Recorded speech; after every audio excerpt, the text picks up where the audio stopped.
Welcome back, everyone. Get comfortable, pull your blanket a little closer, find that one spot on your pillow that feels just right, because tonight we're going somewhere you have never quite been before. We're going to medieval Europe, and I want to ask you something before we begin.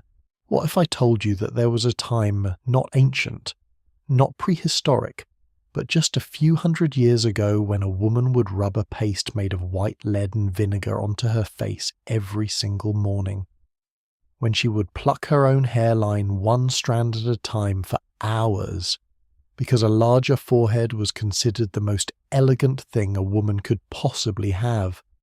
When the height of sophistication, the sign that you were cultured, refined, desirable, was to look almost ghostly pale, with a forehead so high and wide it could practically cast its own shadow, I know. It sounds strange. It sounds a little unsettling, honestly. But here is the thing that gets me every time I sit with this history. These women were not strange. They were not out of their minds. They were doing exactly what women in every era have done, including our own. They were following the rules of beauty as their world had written them. And tonight, in part one of our journey through the strange, fascinating, and sometimes dangerous world of medieval beauty, we are starting with the one feature that defined whether a woman was considered truly beautiful or not. Not her eyes, not her lips, not the curve of her waist, her forehead. Let us set the scene properly because I think it matters. Imagine you're living somewhere in northern France or southern England sometime around the late 1300s. It is late afternoon. The light that comes through the narrow window of your chamber is pale and golden and just slightly dusty, the way light always seems to be in old stone buildings. You are a noblewoman, or perhaps you are the daughter of a merchant who has recently done very well for himself, and your family is newly comfortable, newly aspirational, and you are sitting in front of a polished piece of metal, your mirror, which cost a small fortune and which you treasure completely, and you are studying your face the way women have studied their faces in every century. You are looking for the thing that needs to be fixed. And what you see, what you are told to see, is that your hairline is too low. It sits where hairlines normally sit, right there at the top of your forehead where it has always been where nature placed it. And that in the world you are living in is a problem. The ideal of beauty in medieval Europe, particularly from around the 12th century through the 15th century, was specific and it was demanding, and it centered on one feature in a way that feels almost surreal to us now. A high forehead was not just considered attractive, it was considered the mark of a woman of intelligence, of breeding, of refinement. There is a theory about why this was.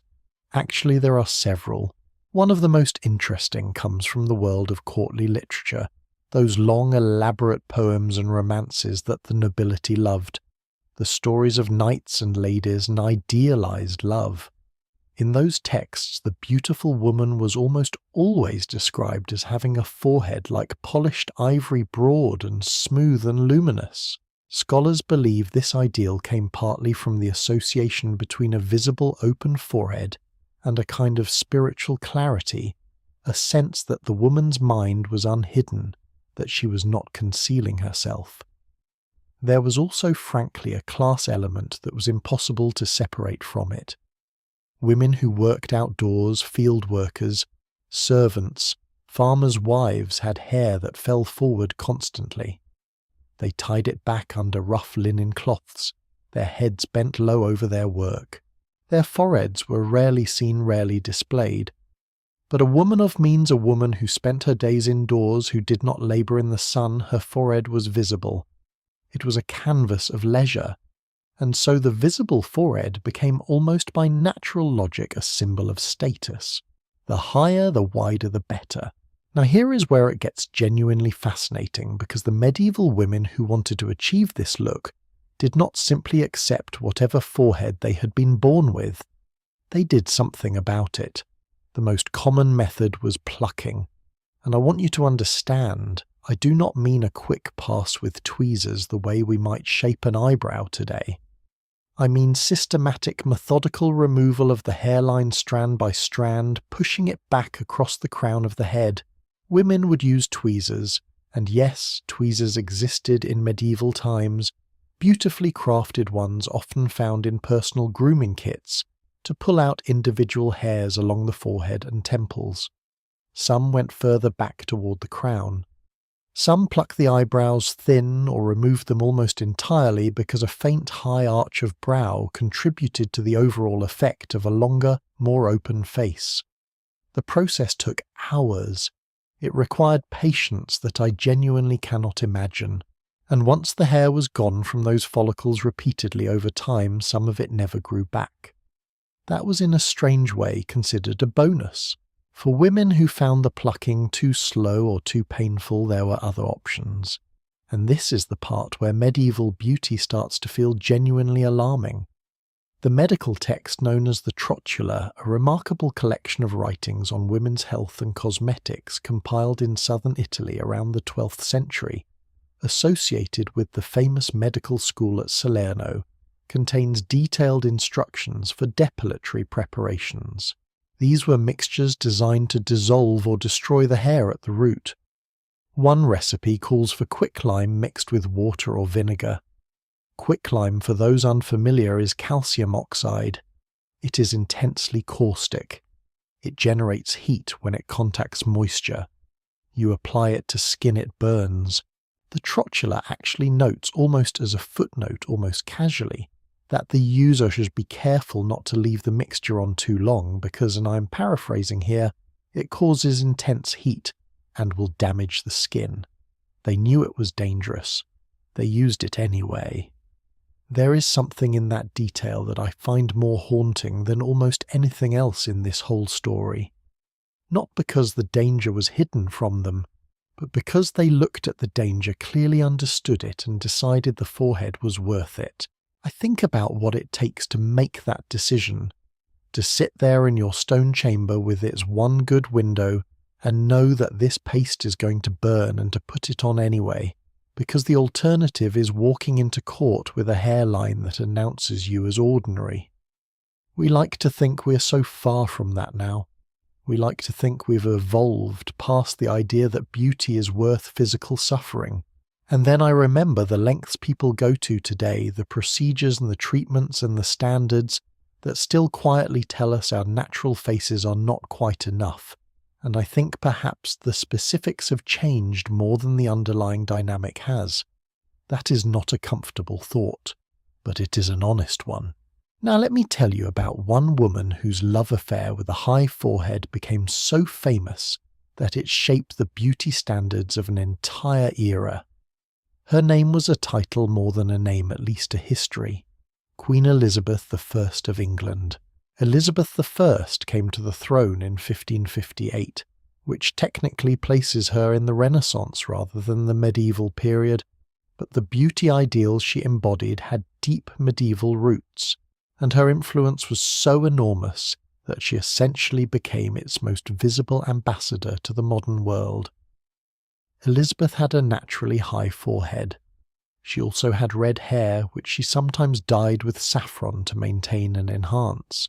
But as she aged, and particularly as she began to lose her hair, a consequence historians believe of the toxic cosmetics she used throughout her life, her forehead became even more pronounced. And rather than concealing this, her court celebrated it.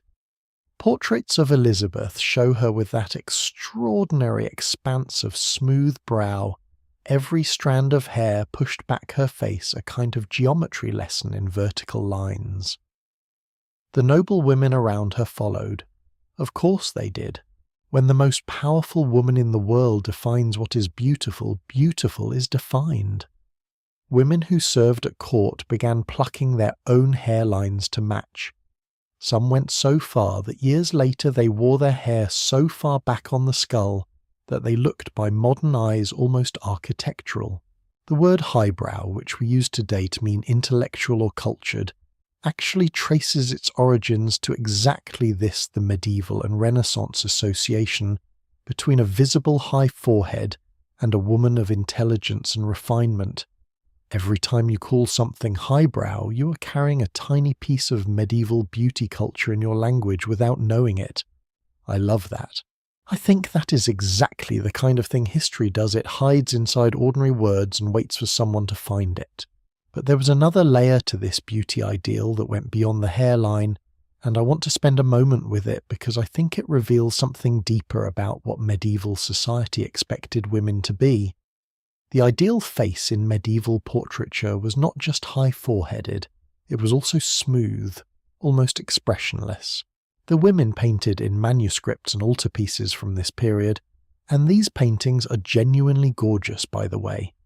There is a reason people still study them. They have this quality of serene blankness. Not stupidity, not emptiness. Something more like controlled stillness. A face that does not show too much. A face that is polished, contained, presented. And when you look at the lengths women went to in order to achieve that smooth, unlined, hair-free expanse of forehead, you start to understand that what was really being sculpted was not just a face. It was a performance. The high forehead was not simply pretty. It was a signal. It said, I am of a class that does not bend over labour. I am of a mind that is refined and cultivated. I am a woman who has the time and the means and the discipline to maintain herself, all of that in one carefully plucked hairline. Beauty has always been a language. In medieval Europe, the forehead was one of its loudest words. There is one more detail I want to leave you with before we move forward. We know that some medieval women, in their efforts to maintain that high, smooth forehead, used not just depilatory pastes and tweezers, but also walnut oil. Applied repeatedly to the skin and the hair follicles, walnut oil was believed to inhibit regrowth. It did not work perfectly, but the fact that women were researching, experimenting, comparing notes, passing recipes between households through the pages of books like the Trotula, through letters and conversations, tells me something important. These were not passive women simply enduring the standards placed upon them. They were actively trying to solve the problem as they understood it. They were resourceful. They were creative. They were in their own way completely human. And that is what I keep coming back to every time I go deep into this history. Not the strangeness of what they did, but the absolute unbroken recognizability of why they did it. So that is where we begin tonight with the forehead that ruled them all. With the plucked hairline and the caustic paste and the polished metal mirror, and the woman sitting in the afternoon light leaning in to study the face she was working so hard to perfect. She was not so different from us. None of them were. And as we continue moving through this series, you are going to find that the further we go, the stranger things get, and somehow, impossibly, the more familiar they become at the same time. Because coming up next, we're going to talk about what these women put on their skin to achieve that ghostly aristocratic paleness that the medieval world found so irresistible. And I will warn you now, the ingredient at the center of that story is something that once you know it, you will not be able to forget. It is beautiful, it is deadly, and it was painted onto the faces of noble women across Europe for centuries. Stay with me. So we left her there, that noble woman sitting in front of her polished metal mirror studying her newly plucked hairline. But here is what I did not tell you yet. After the plucking was done, after the hairline was pushed back to where she wanted it, she was not finished. She had only just begun, because the forehead was only the frame. What came next was the canvas itself, and the canvas in medieval Europe had one requirement above all others. It had to be white, not fair, not light, not simply pale in the way that some people are naturally pale. White. The kind of white that makes you look in certain lighting like you might be made of something other than flesh entirely. And to get there, to achieve that specific extraordinary shade, women across Europe reached for something that was elegant, accessible, widely sold, and quietly, methodically killing them. Let me give you a little context first, because I think the why matters as much as the what.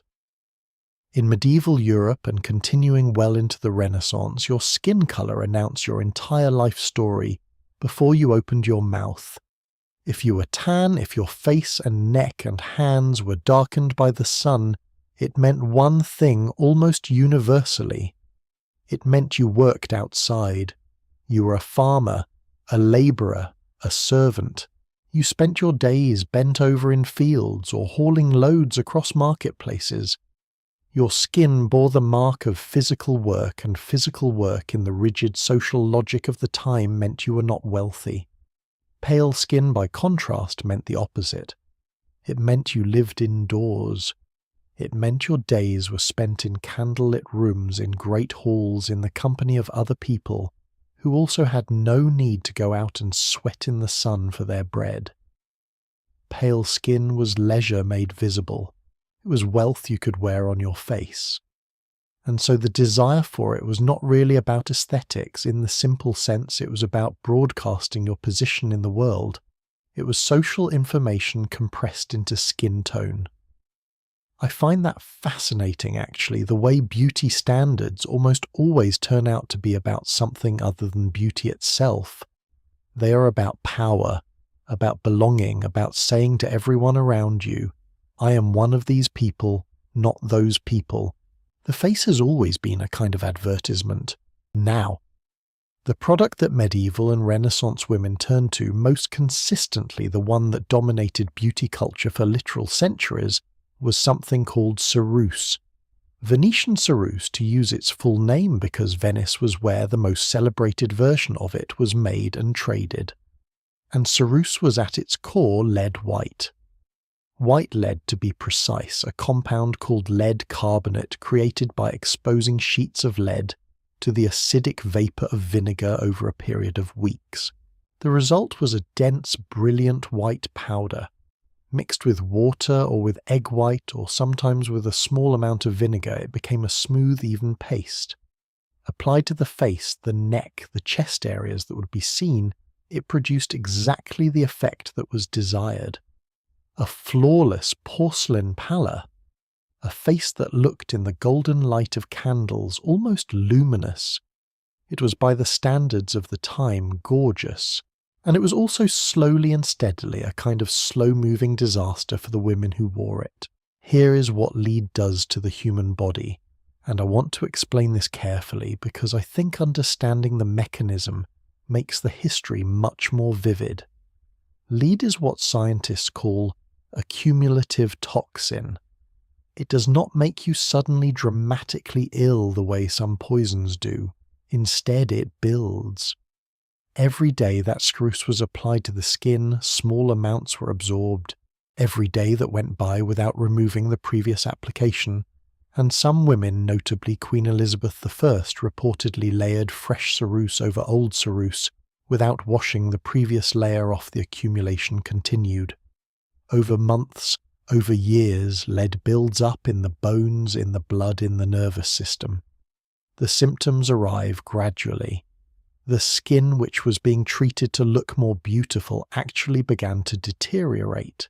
The lead damaged the skin's own pigmentation, causing greying and discoloration, which meant that women needed more ceruse to cover the damage the ceruse had caused.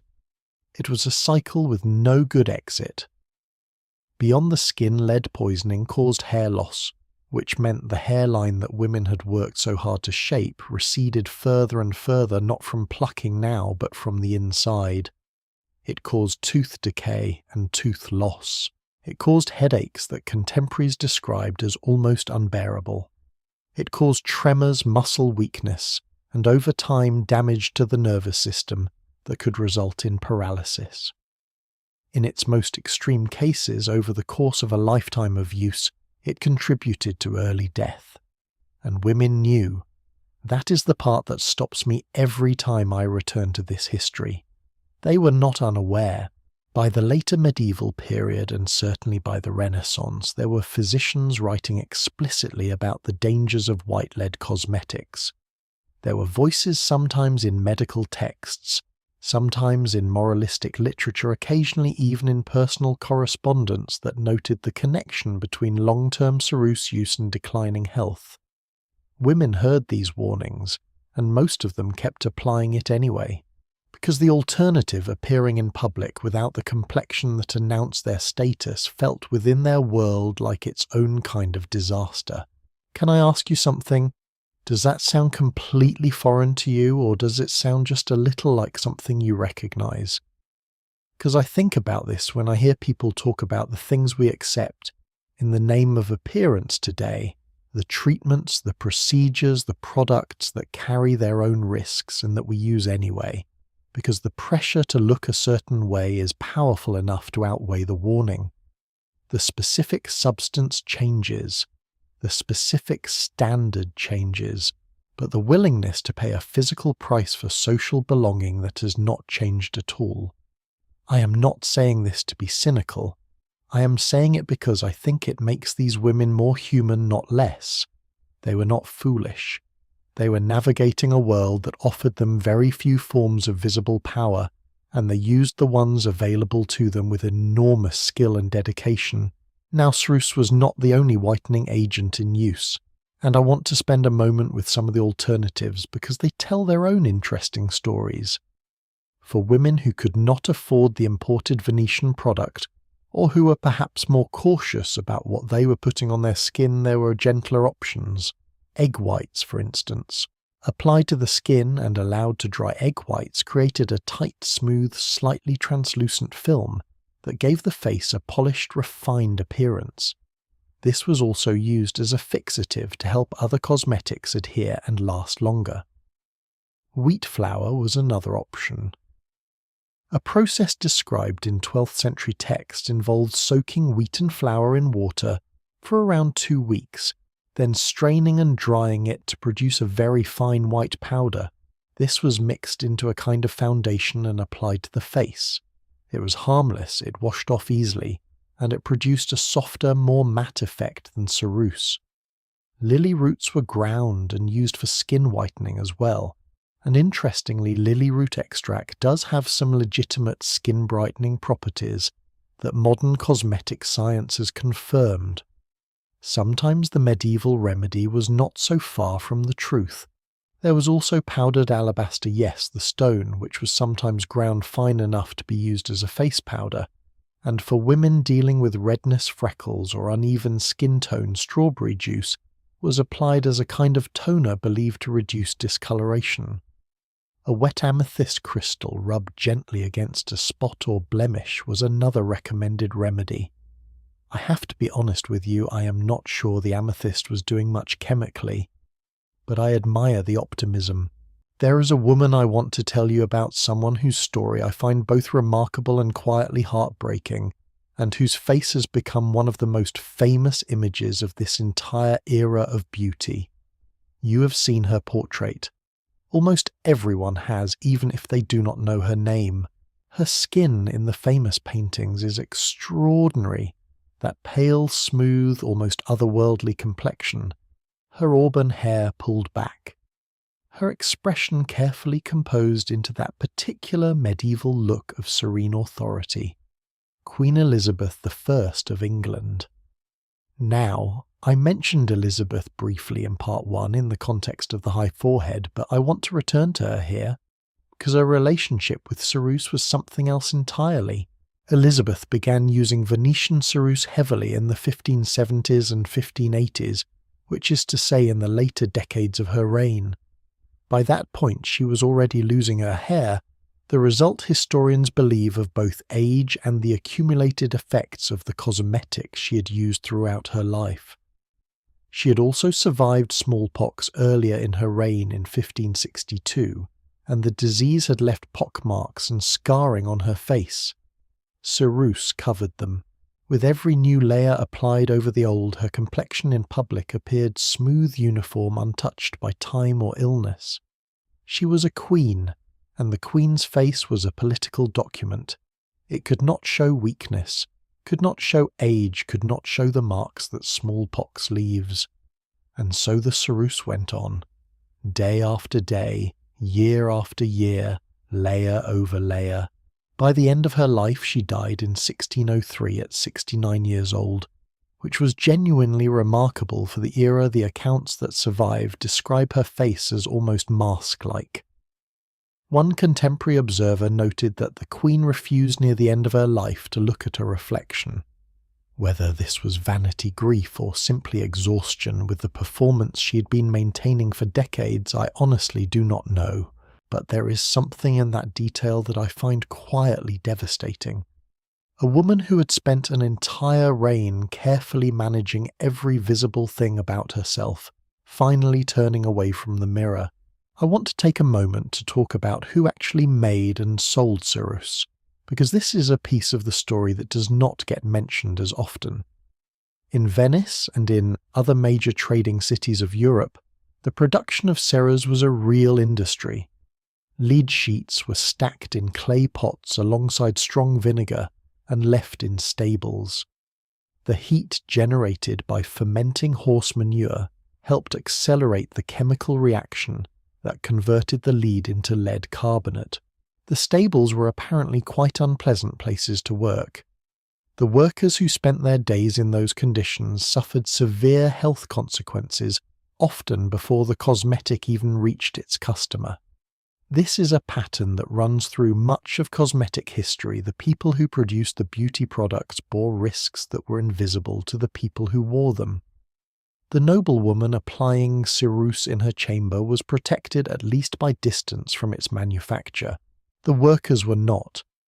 When I think about ceruse now, I think about both of them, the woman at the mirror and the person in the stable who made what she was holding. By the way, before we leave the subject of skin entirely, I want to mention something that I think changes the picture a little, because it is easy to come away from this part of the story thinking that medieval women had no awareness of gentle skincare at all. That is not quite right. Alongside the ceruse and the white powders, there was a whole world of softer, more botanical skincare that ran parallel to the more dramatic cosmetics.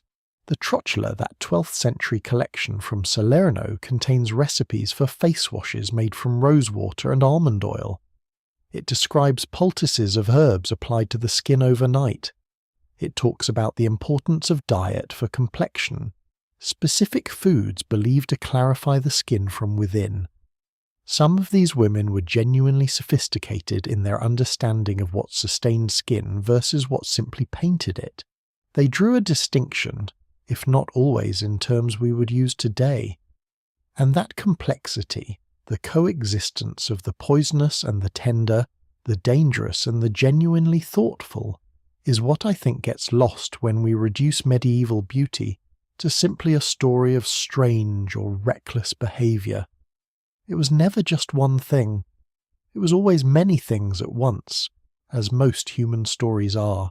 So we have now met the forehead that was plucked into perfection and the face that was painted into a kind of beautiful danger. Two pieces of a portrait that grows more intricate the closer you look. And I want to keep building it with you, because the next piece is one that I personally find the most surprising and the most oddly relatable of everything in this series. Because up next we're going to talk about how medieval women smelled, or rather how they made sure they smell the way their world expected them to. And the ingredients involved the substances that went into the perfumes and the pomanders, and the personal fragrance rituals of the medieval nobility are going to make you raise an eyebrow. Possibly both of them. Because when bathing became dangerous, when the church called it sinful, when the plague made hot water feel like an invitation to death, the human need to smell acceptable did not go away. It just got very, very creative, right? So we have talked about the forehead and we have talked about the face. Now I want to talk about something that, when I first started researching this series, genuinely caught me off guard. Because before I went deep into medieval history, I had this vague, comfortable assumption that people back then simply smelled bad, and they knew they smelled bad, and everyone just accepted it as one of the unavoidable conditions of being alive in the 1400s. That assumption was wrong. Not entirely wrong, but wrong in ways that are far more interesting than being entirely wrong. Here is the truth about medieval fragrance. and I think by the end of this part you will never smell a fancy candle or a bottle of perfume again without thinking about it slightly differently. The story of how medieval Europe smelled, and more importantly how it tried to smell, begins with the decision that changed everything. It begins with hot water, or rather with the collective decision to stop using it. For most of the early medieval period, bathing was actually relatively common. Public bathhouses existed in towns across Europe. Historians have found records of them in England, France, Germany, and the Italian city-states. These were not Gran Roman thermae, but they served a similar social function. People went, they soaked, they talked, they paid a modest fee, they left cleaner than they arrived. The medieval bathhouse was a community space, lively, warm, sometimes a little chaotic and by all accounts reasonably well attended. But then the Black Death arrived. In 1347 the plague entered Europe through the ports of Sicily, carried on trading ships from the east. Within 3 years it had swept across the continent with a speed and devastation that the medieval mind simply had no framework to comprehend. Somewhere between 30 and 60% of Europe's entire population died. Some regions lost more. In certain cities the dead outnumbered the living within months. And in the desperate, terrified scramble to understand what was happening and how to stop it, medieval physicians arrived at a theory. The theory was wrong, but it was not irrational given what they knew. The theory was that the plague travelled through bad air, what they called miasma. Foul smells, rotting matter, corrupted atmosphere. These the physicians believed were the mechanisms by which the disease moved from one body to another. And if bad air carried disease, then it followed with a certain terrible logic that anything which opened the body to air was dangerous. Hot baths opened the pores. Open pores let the contaminated air in. Therefore hot baths could kill you. Leading physicians of the period wrote this explicitly. The medical faculty at Paris, one of the most respected medical institutions in Europe at the time, issued statements warning against bathing during plague years, and people listened, because people were watching everyone around them die, and any instruction that promised even partial protection was worth following. The church had its own separate reason to discourage bathing. And here I want to be precise because this is a piece of history that gets oversimplified a lot.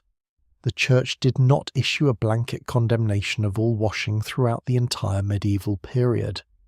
That would be too neat and too simple. What actually happened was more complicated and more interesting.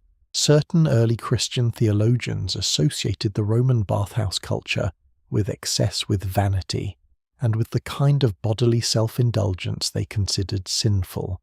St. Augustine wrote about the temptations of the bath. Various monastic rules placed restrictions on how frequently monks could bathe, framing excessive bathing as a form of pride. Mixed bathing men and women together, which apparently happened, was condemned repeatedly by church councils, which suggests entertainingly that it kept happening anyway. And so, a theological unease around bathing existed alongside the post-plague medical fear of it, and together they created a cultural shift that lasted for well over a century. By the mid-1300s and into the 1500s, bathing in much of northern Europe had moved from a regular communal activity to something far rarer.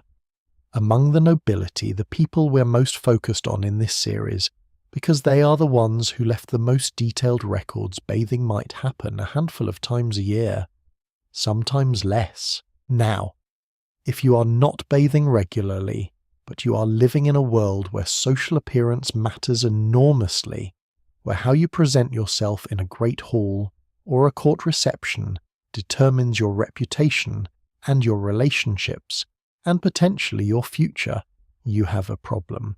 You cannot arrive smelling like someone who has not bathed in 4 months. So what do? You get creative.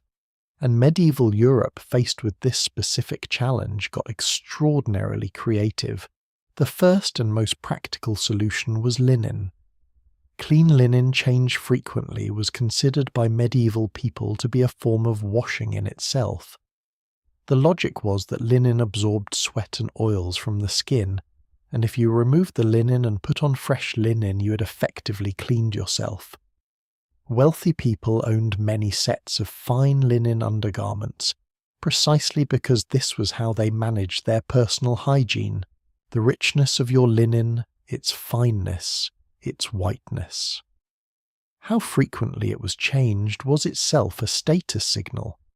A great lord who changed his shirt daily was announcing something about his resources as clearly as his coat of arms announced his lineage. Linen was laundered with herbs lavender and rosemary most commonly, so that it carried a clean botanical scent when it went back on.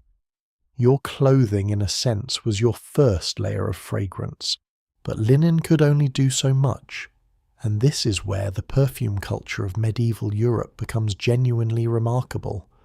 Because deprived of the option of simply washing the smell away, medieval people developed an alternative approach to scent that was in its own way far more sophisticated than anything we typically do today. They did not mask odour. They constructed an entirely different olfactory landscape around themselves. The primary tool was the pomander. The word comes from the French pomme d'ambre, meaning apple of amber, and a pomander was essentially a small precious container made of gold or silver for the wealthy, carved wood or clay for those with fewer means that held a mixture of intensely fragrant materials. These materials were chosen not just for their smell, but for their believed medicinal properties. Ambergris was the most prized. Ambergris is a waxy substance produced in the digestive system of sperm whales. It washes up on beaches occasionally, and before anyone understood what it actually was, it was considered one of the most valuable substances on Earth. It has an extraordinarily complex smell, warm, slightly sweet, almost animalic, with a depth that synthetic fragrances have spent centuries trying to replicate. A piece of real ambergris the size of your fist could cost more than a craftsman's annual wage. But it was also believed to protect against plague. Worn close to the body in a pomander, carried in the hand or hung from a belt, it was both fragrance and medicine. Or at least that was the belief. And in a world where the plague could arrive without warning and kill your entire household in a week, the line between fragrance and medicine had very good reason to blur. Alongside ambergris pomanders contained other materials that feel to modern nostrils rather surprising. Musk. Musk comes from a gland found in the male musk deer, a small shy animal native to the mountain regions of Central Asia. Obtaining musk required killing the deer and removing the gland, which was then dried. The resulting substance has a smell that is simultaneously animalic warm and almost impossibly tenacious, meaning it clings and lingers in a way that most natural materials do not. Medieval perfumers understood instinctively what we now understand chemically, that musk acts as what is called a fixative, anchoring other scents and extending their duration on the skin or in a room. Real musk was extraordinarily expensive. It was traded along the same routes as silk and spices, passing through Persian and Arab merchants before reaching European hands. A small quantity of it in a pomander could make the fragrance last for months. Then there was civet. Civet is produced by the civet cat, a small nocturnal animal found in Africa and Asia, and it is harvested from a scent gland near the animal's tail. Fresh civet smells frankly quite unpleasant, but diluted and combined with other materials, it transforms into something complex and deeply compelling. Medieval and Renaissance perfumers knew this. They used civet extensively, layering it with floral materials, rose, violet, jasmine to create blends that were rich, multi-dimensional and long-lasting. I want to pause here and ask you something. Does it strike you as strange that the most prized fragrances of the medieval world, ambergris from a whale's stomach, musk, from a deer's gland, civet, from a small nocturnal cat, were all animal in origin? All of them warm, dense bodily in their character, I think about this, and I think it is not strange at all. I think it makes perfect sense. In a world where the human body could not be washed into neutrality, the response was not to reach for something that smelled clean or fresh in the way we use those words today. The response was to reach for something that smelled powerful, something that did not try to erase the human smell, but to amplify and transform it into something richer, stranger, more commanding. Medieval fragrance was not deodorant. It was armour. Beyond the pomander, fragrance permeated medieval life in ways that we have largely lost sight of today. Floors in great houses were strewn with fragrant herbs, lavender, thyme, sweet rush, meadow, sweet mint, so that every footstep released a wave of scent. This was practical as well as pleasant. The herbs helped deter insects and mask the smell of the rushes, underneath which could become quite ripe over time. Clothes were stored in wooden chests alongside bundles of dried lavender, rosemary, and dried orange peel to keep them smelling clean. Bed linens were boiled in water steeped with herbs. Rose petals were floated in wash basins. Even candles were sometimes scented. The medieval Great Hall at its best would have been a complex olfactory experience: wood smoke, roasting meat, beeswax, candles, and underneath everything, the constant green herbal base note of the strewn floors. In a way, these people were doing something that the modern wellness industry sells as an innovation. They were deliberately engineering the sensory environment of their living spaces. They just called it housekeeping. There is a specific story that I keep coming back to when I think about medieval fragrance, and it is one of my favourites in all of this research. In the year 2004, during renovation work in the basement of a house in Erfurt, Germany, workers discovered a hidden cache of medieval objects buried beneath a stone wall. The cache had been placed there sometime before 1349, the year the Black Death swept through Erfurt. Among the objects found were silver coins, gold and silver jewellery pieces of beautifully worked fabric, and a small silver vial. The vial was sealed.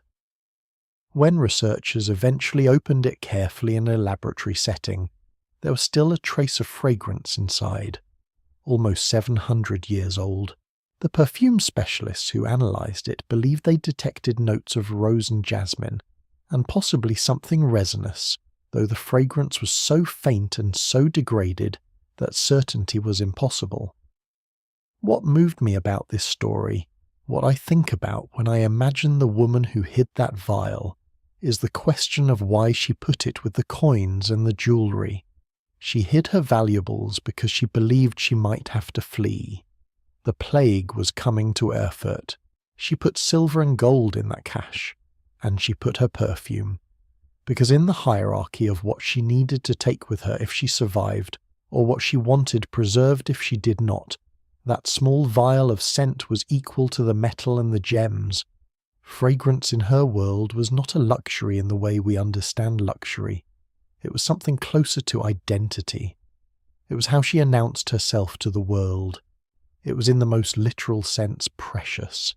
There is one more dimension to the perfume story that I think deserves its own moment, because it involves the single most unexpected figure in this whole narrative. The plague doctors. You've probably seen images of them, the long black robes, the wide-brimmed hats, and above all the extraordinary beaked masks. Those beaks were filled with fragrant materials, dried flowers, herbs, spices, lavender, thyme, rose petals, camphor, cloves.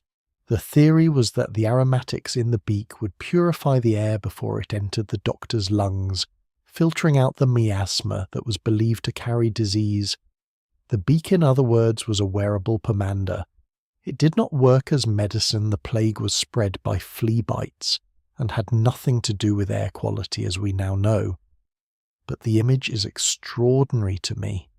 The most feared figures in medieval public health were walking around with their faces inside perfume cones. Even the doctors, even the people who dealt most directly with death, believed that the right combination of scents could stand between a person and the worst the world could offer.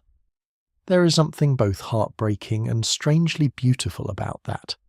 They were wrong about the mechanism, but the instinct to surround yourself with something that smells of life and green growing things when everything around you smells of the opposite, that instinct is completely, thoroughly human. So that is the world of medieval fragrance.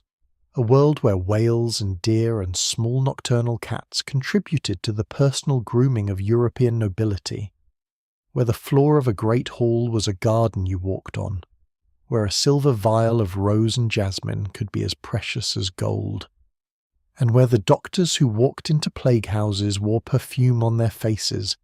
It is strange, yes, but it is also, once you sit with it, completely understandable. These were people doing everything in their power to control the one thing that could not quite be controlled: the impression they made on the world. The smell they left in a room, the trace of themselves that lingered after they were gone, which is, I think you will agree, not so different from what we are still doing. Now, we have covered the forehead, the face, and the fragrant world that surrounded it all.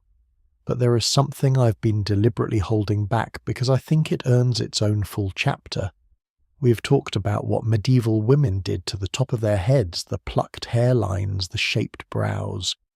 But we have not yet talked about the hair itself, what they did to it, how they coloured it, what they added to it, and what some of those preparations, the ones you find in manuscripts written out in careful ink by scribes who clearly had no idea what they were contributing to what they could actually do to you if you used them without reading the fine print.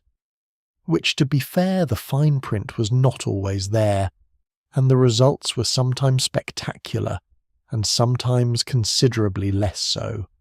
That story is next. Hair. Of all the things we have talked about so far tonight, the plucked foreheads, the lead-white face paint, the pomanders full of whale and deer and nocturnal cat, I think hair might be the part of this story that surprises people the most, because we tend to think of hair as the one area where historical beauty was relatively straightforward. Long hair was good, blonde was better. Done! But the reality of what medieval women did to their hair, what they mixed, what they boiled, what they applied and prayed over and occasionally deeply regretted, is so much richer and stranger than that simple picture. And it starts with the colour, blonde. In medieval Europe, blonde hair was not merely preferred, it was the standard against which all other hair colours were measured and almost always found wanting. This was not arbitrary. Or rather, it was arbitrary in the way that all beauty standards are arbitrary, which is to say it was the product of specific cultural forces that made it feel inevitable. Part of it came from the courtly literature we talked about briefly in part 1.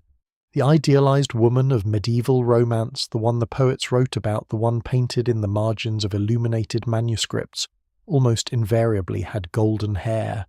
Think of the great stories of the age, the heroines of Arthurian legend, the beloved ladies of the troubadour poems. They are almost universally described in terms of gold. Hair like sunlight, hair like ripe wheat, hair that catches the light of a candle and seems to glow from within. This was not just aesthetic preference. It was connected to a whole symbolic language. Gold in medieval Christian iconography represented the divine. Angels had golden hair. The Madonna in painting after painting is shown with hair that tends toward the warm and luminous. Blonde hair in this symbolic world carried an implicit suggestion of something elevated, something close to the sacred. To have it naturally was fortunate. To achieve it by other means, well, that is where the story gets interesting. The 12th century medical text from Salerno that we have already encountered in this series, the Trotula, contains some of the earliest surviving recipes in European history for hair colouring, and I want to walk you through some of them in detail because the specificity of these recipes tells you something important about how seriously this was taken. One recipe for achieving golden hair involves a combination of burnt vine ash, the chaff of barley nodes and licorice wood. The chaff and licorice were boiled together in water, then strained. The resulting liquid was used to wash the hair, which was then left to dry in sunlight. This sunlight was important. It activated the lightening effect of the alkaline wash in a way that was essentially an early version of what modern hair colorists call a sun-in treatment. The ash of burnt vine was a source of potassium carbonate and alkali that genuinely does have a lightening effect on pigmented hair, so the chemistry was not imagined. It worked. Not dramatically, not quickly, but women who use this regularly washing their hair in it, and then sitting with their heads uncovered in summer sunlight, could achieve a gradual visible lightening. Another recipe in the Trotula calls for greater celandine, a flowering plant with bright yellow sap combined with agrimony root, and boxwood shavings boiled together and used as a rinse. Saffron appears in multiple recipes as well. Saffron water applied to the hair gave a warm golden amber tone that was considered very beautiful. And for women who wanted the result faster and more dramatically, there were stronger preparations. There were always stronger preparations. And that is where things started to go wrong. Here is the version of this story I find simultaneously funny and horrifying, which I think is sort of the theme of everything we have covered tonight. The Trotula also contains a recipe for a preparation made with orpiment. Orpiment is a naturally occurring mineral. Its chemical name is arsenic trisulfide. It is a vivid yellow-orange colour. It was used in medieval painting as a pigment. It was also genuinely toxic. Arsenic compounds are not subtle in their effects on the human body. Mixed with quicklime, which we encountered in Part 1 in the context of the hairline depilatories, orpiment created a preparation that was applied to the hair and left for a period of time. The quicklime would break down the hair's protein structure. The orpiment would contribute its orange-gold tone, and then the text advised you should rinse it out before the mixture damaged the scalp. The Trotula adds with what I can only describe as admirable understatement that care must be taken because the preparation is harsh. Harsh. That is one word for it. Another word would be that they were applying arsenic to their heads in the pursuit of blonde hair. And once again this was documented. This was written down. Women copied these recipes into their personal books, shared them with their sisters and their servants, and their ladies in waiting. The knowledge of the risk was embedded right there in the instructions. And yet, let me ask you something honestly. If someone told you that there was a treatment widely used, socially expected, available from any apothecary that could give you the exact hair colour that your entire world had decided was the most beautiful possible, and that the treatment carried certain risks to your scalp and potentially your health, would you hesitate? I think most of us would like to say yes. I think most of us would like to believe we would put the jar down and walk away. But I also think most of us have at some point sat in a salon chair and agreed to something we were not entirely sure about because the result was worth it. The medieval woman looking at that recipe was not categorically different from us. She just had fewer options and higher stakes. Beyond the colouring, the Trotula's approach to hair care was genuinely broad. There was a whole world of medieval hair treatment that went beyond colour, and some of it was by the standards of its time quite sophisticated. For women who wanted shine rather than colour change, there were rinses made from rosemary water, which genuinely does add lustre to dark hair.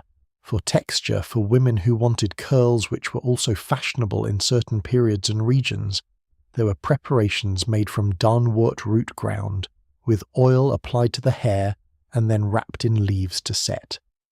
Danewort is a plant in the elder family, and I cannot confirm that this preparation reliably produced curls, but I admire the ambition.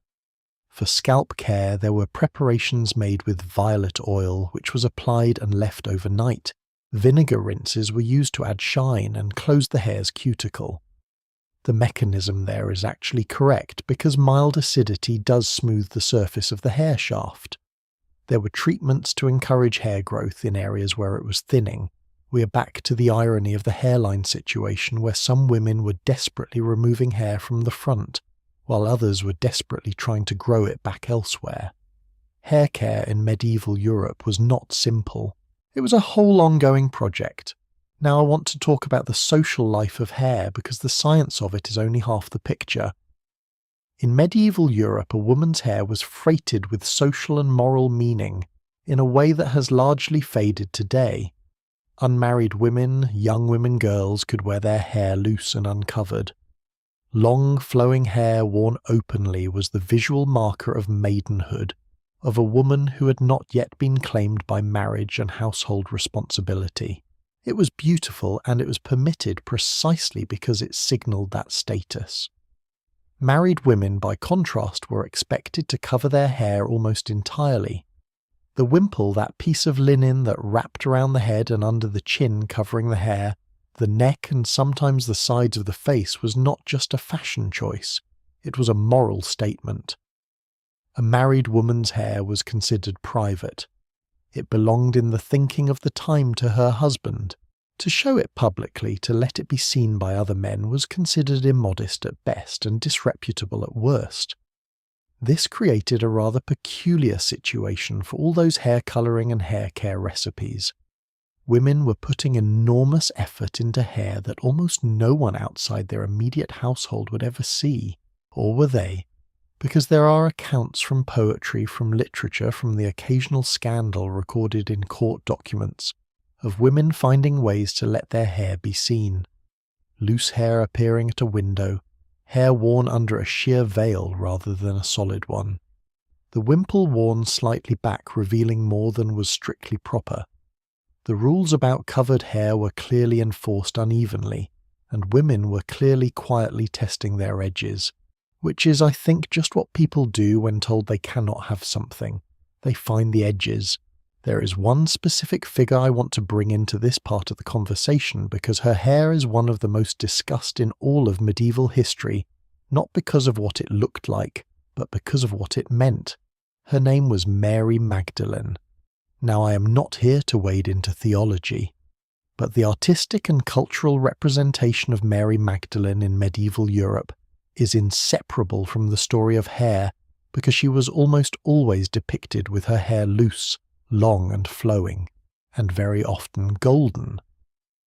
In the medieval imagination, her loose hair was simultaneously a marker of her past, her life, before she encountered Jesus, which the medieval church interpreted in a specific way, and a mark of her repentance and her extraordinary devotion.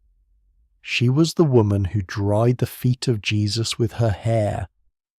That image, that gesture of prostration and tenderness, made her hair one of the most loaded visual symbols in all of medieval art. Artists returned to it obsessively. The gold and red gold cascades of hair in medieval paintings of her are extraordinary, some of the most technically accomplished depictions of hair in all of European art history. And here is the tension that I find genuinely fascinating. The church used Mary Magdalene's loose hair as a symbol of repentance and transformation, but in doing so it created an image of extraordinary sensory beauty, a woman with long, luminous, unbound golden hair, depicted with obvious admiration for the visual effect. The very thing that was supposed to represent what a woman should move beyond became in the hands of painters who loved the challenge of rendering it deeply, undeniably beautiful. Beauty has a way of escaping the frame you put around it. Let me tell you about one more thing before we leave the world of medieval hair, because it is one of those details that sounds like it cannot possibly be true until you find it in multiple independent sources. In some medieval communities, women wore false hairpieces, extensions essentially, not always made of human hair, though human hair was used, but also in some cases made from other materials.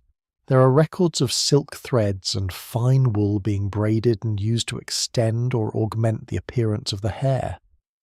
There are accounts from church figures writing in considerable outrage of women wearing hairpieces at church, which they considered a kind of deception before God. One 12th century churchman wrote that women who wore false hair in church were essentially offering the hair of someone who might now be in hell as a covering before the Lord. I find that both absolutely horrifying as a theological argument and completely fascinating as evidence that false hair was widespread enough to require specific condemnation.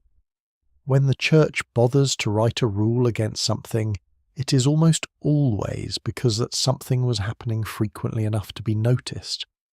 Women were wearing hair extensions in 12th century churches. The more things change. What strikes me most about the medieval relationship with hair across all of this, from the dangerous lightening recipes to the elaborate social codes about who could show what to whom, is how much of it was about visibility and invisibility at the same time. The hair had to be the right colour, the right texture, the right length. It also, for most adult women, had to be hidden most of the time. All that effort, all that preparation, all those hours with the rosemary rinse and the saffron water and the orpiment that should not go on too long, and then the wimple went over it, and the world outside the household never saw any of it, except when it was glimpsed, except at the window, except at the wedding or the feast or the moment when the veil was just slightly more sheer than it perhaps needed to be. I think there is something quietly poetic in that. All that care lavished on something that lived mostly in private. Beauty practiced not for the world but for the self, and for the few people allowed close enough to see. That is a kind of beauty that I think we understand even if we rarely talk about it. So, we have travelled from the hairline to the colour to the texture to the social meaning of every strand. And now finally I want to move to a part of this story that brings us to the face in a more intimate way than anything we have discussed yet. Because we have talked about what sat above the eyes, the forehead. We have talked about what went onto the skin. We have talked about what surrounded it all in fragrance. We have talked about what crowned it. Now it is time to talk about the eyes themselves, and specifically about the extraordinary lengths medieval women went to in order to make those eyes look a certain way. And I am going to warn you now, the way I warned you about the ceruse at the start of part 2. The main ingredient in this part of the story has a name that tells you everything you need to know about it. It is called Belladonna. In Italian that means beautiful woman. And by the time we are done with this next chapter, you will understand exactly why that name carries the weight it does. Belladonna. Say it slowly and it almost sounds like a compliment. Belladonna. Beautiful woman. And that is exactly what it means in Italian, the language of the Renaissance, the language of the courts, and the apothecaries who traded in it. Belladonna means beautiful woman. The name alone tells you that this plant had a specific relationship with femininity, with beauty, with the deliberate transformation of appearance. But Belladonna has another name. One that sits right alongside the beautiful one that has followed this plant through centuries of use and misuse and carefully documented disaster, deadly nightshade. And when you understand what this plant actually does to the human body, when you understand the specific, precise effect it was being used to create, and the price that came with it, you will understand why medieval women used it anyway. Because the effect was real. And it was extraordinary, and it was by the standards of the world they were living in completely worth it. At least that was what they told themselves. To understand the Belladonna story, you need to understand something about medieval ideas of beauty that we've been circling around throughout this series but have not stated directly yet. In medieval Europe, the beautiful eye was not defined primarily by its colour or by the shape of the lid, or even by the length of the lash. It was defined by its size, or more precisely by the size of the pupil. Large, dark pupils were considered irresistibly beautiful. They gave the eye a quality of depth, of mystery, of what the poets described as luminosity, a kind of inner light that seemed to emanate from within. A woman with large, dark eyes was considered captivating, magnetic. The kind of woman who, when she looked at you, made you feel genuinely seen. Now here is the thing about pupils that the women of medieval and Renaissance Europe understood even without the scientific vocabulary to explain it. Pupils dilate in low light. They dilate in response to certain substances, and they dilate. This is the one that I find the most interesting when a person is emotionally aroused. When we are attracted to someone, our pupils expand involuntarily. And other people, without consciously knowing this, respond to dilated pupils as a signal of interest, of engagement, of invitation. Medieval women did not know about neuroscience, but they understood empirically that large pupils were compelling, and they found a way to manufacture them. Belladonna, the plant whose scientific name is Atropa belladonna, named partly after Atropos, one of the three fates of Greek mythology, the one who cut the thread of life, contains a compound called atropine. Atropine, when introduced to the eye in very small quantities, causes the pupil to dilate dramatically. The iris, which normally contracts and expands in response to light, effectively stops responding. The pupil opens wide and stays open. The effect to an observer is striking. The eyes look enormous, dark, luminous, exactly the quality that medieval beauty ideals prized. Women who knew this, and the knowledge was widespread enough that it appears in multiple historical sources from Italy, Spain and France, would extract the juice from this belladonna berry and apply it directly to the eyes. A drop on each eye, carefully applied with a small piece of cloth or a fine brush, and then they would wait. The dilation came quickly. The beautiful, dark, captivating eyes appeared within minutes, and then the rest of it came. I want to be careful here about how I describe the effects because I think the full picture matters. Atropine affects the entire body, not just the eye.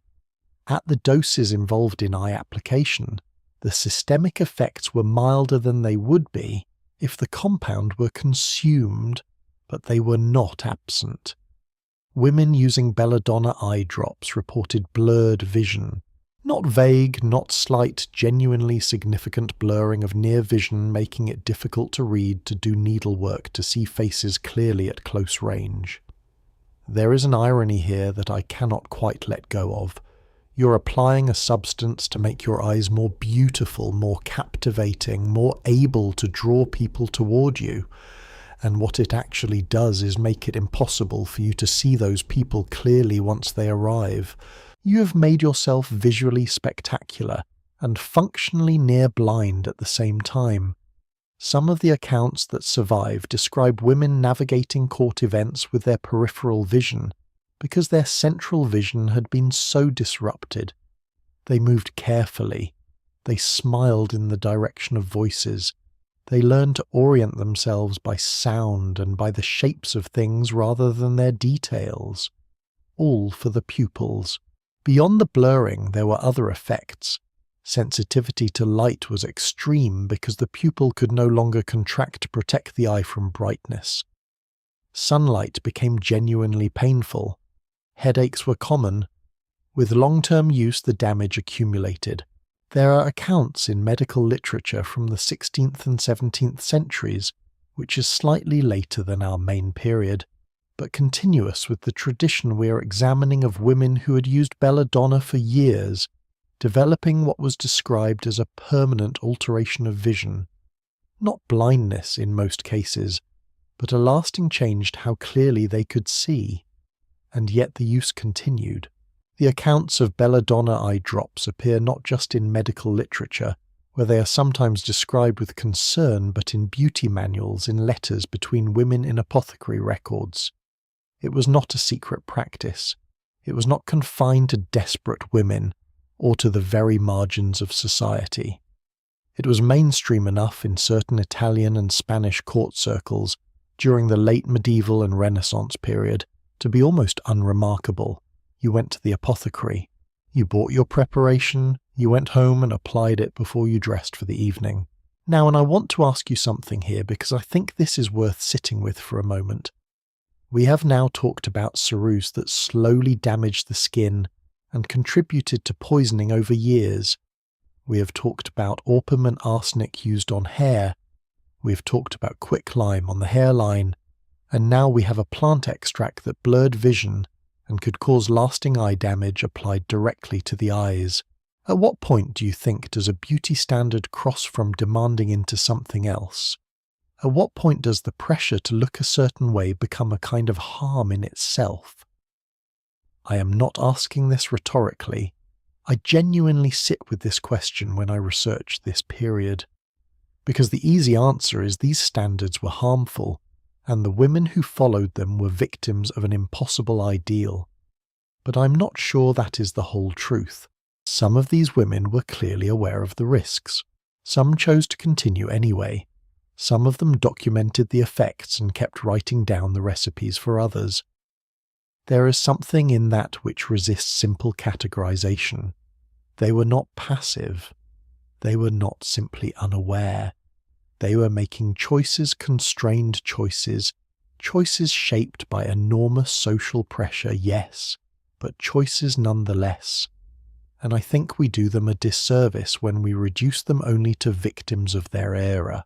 They were women navigating a world that offered them narrow paths, and they walked those paths with remarkable resourcefulness and deliberateness, even when the path led through an apothecary selling something called deadly nightshade.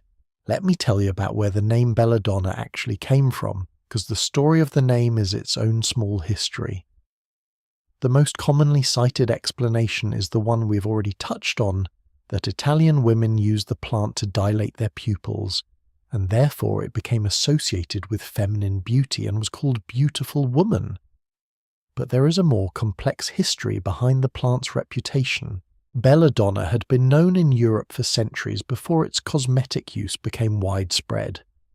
In older medical and herbal traditions, it appears as a sedative, a painkiller, and in larger doses as a substance with significant and dangerous effects on the mind and the body. Medieval herbalists and physicians were familiar with it. It appeared in encyclopedias of plants, the great medieval herbals that catalogued the known plant world with warnings about its strength. It was used medicinally in very small, carefully managed doses, applied externally in preparations for pain relief, and it had a darker reputation as well, one that is harder to trace historically, but that appears in accounts of trials and confessions from the medieval period as a component of preparations used in folk magical practices. I want to be careful about how I describe this because the history here is genuinely complicated, and much of what we know comes from sources that were not neutral accounts produced in contexts of accusation and trial, are not straightforwardly reliable. But the association between Belladonna and women's knowledge, women's specific practical knowledge of plants and their effects, is real and worth noting. The women who knew how to use Belladonna for their eyes were part of a longer tradition of women who knew plants, who grew them, harvested them, prepared them, and understood their effects with a precision that was often equal to, and sometimes exceeded, what the formally trained male physicians of the time knew. That knowledge was not always recognized as expertise, but it was expertise. The eye was not the only part of the face receiving attention in this period, of course. And I want to spend a moment on something that is closely related to the eye story, the question of the eyebrow. We talked in part 1 about the plucking of the hairline and the removal of eyebrow hair in the pursuit of the high forehead ideal. But the eyebrow had its own specific story in medieval beauty culture that goes beyond just removing it, because while most of the evidence points to significant thinning or removal of the eyebrow, for much of the high medieval period matching the aesthetic of the smooth, open, high-foreheaded face, by the later medieval and early Renaissance period, something shifted. A slightly more defined brow began to come back into fashion, not thick, not dark, but present in a delicate, precisely shaped arc positioned higher than the natural brow line. And to achieve that precise arch, to draw it exactly where they wanted it, rather than where the hair had grown, women used preparations made from burnt wood ash, from ground coal, and from a mixture of ingredients that functioned essentially as early eyebrow pencils. The kohl tradition came to Europe partly through trade routes and partly through the influence of Arabic cosmetic culture, which had a long and sophisticated relationship with eye cosmetics of various kinds. And so, even the eyebrow, that small often overlooked feature, had its own medieval technology, its own tradition of products and practices, its own standard of exactly how it should look. Every part of the face had been thought about. Every part had been worked on. There is a moment in this research that genuinely stopped me, and I want to share it with you because I think it captures something essential about all of this. I was reading through accounts of court life in 15th century Italy, the kind of detailed, gossipy, wonderful records that Italian court chroniclers were very good at producing, and I came across a description of a particular noblewoman preparing for a formal reception. The chronicler describes in some detail the process of preparation, the hair dressed and pinned, the face prepared with its layers of powder, the eyes treated with their drops, the fragrant preparations applied to wrists and throat, the final assessment in the mirror. And then this woman, whose name the chronicler records, though I will not repeat it here because she deserves her privacy, 700 years later walked into the reception hall, and the chronicler describes the effect of her entrance, the way people turned, the way the light in the room seemed to gather around her, the way her eyes, as enormous and dark, moved across the assembled company. What I felt reading that account, and I am aware this is an entirely personal reaction, was not pity for the damage those preparations were doing to her. It was something closer to admiration. This was a woman who understood exactly what she was doing, who had prepared herself with the same deliberateness and skill that a general prepares for a campaign, who walked into a room knowing precisely what impression she intended to make, and made it. The pain and the risk and the blurred vision and all the rest of it, those were the cost. The entrance was the point. Before we leave the world of eyes and the remarkable, complicated, beautiful, dangerous thing that Belladonna represented, I want to mention something that connects this medieval story to the present in a way that I find genuinely striking. Atropine, the compound in Belladonna that caused those dilated pupils, is still in use today. In medicine, specifically in ophthalmology, atropine eye drops are used to dilate the pupil for examination. They are used in the treatment of certain eye conditions. They are used carefully in controlled doses by trained professionals.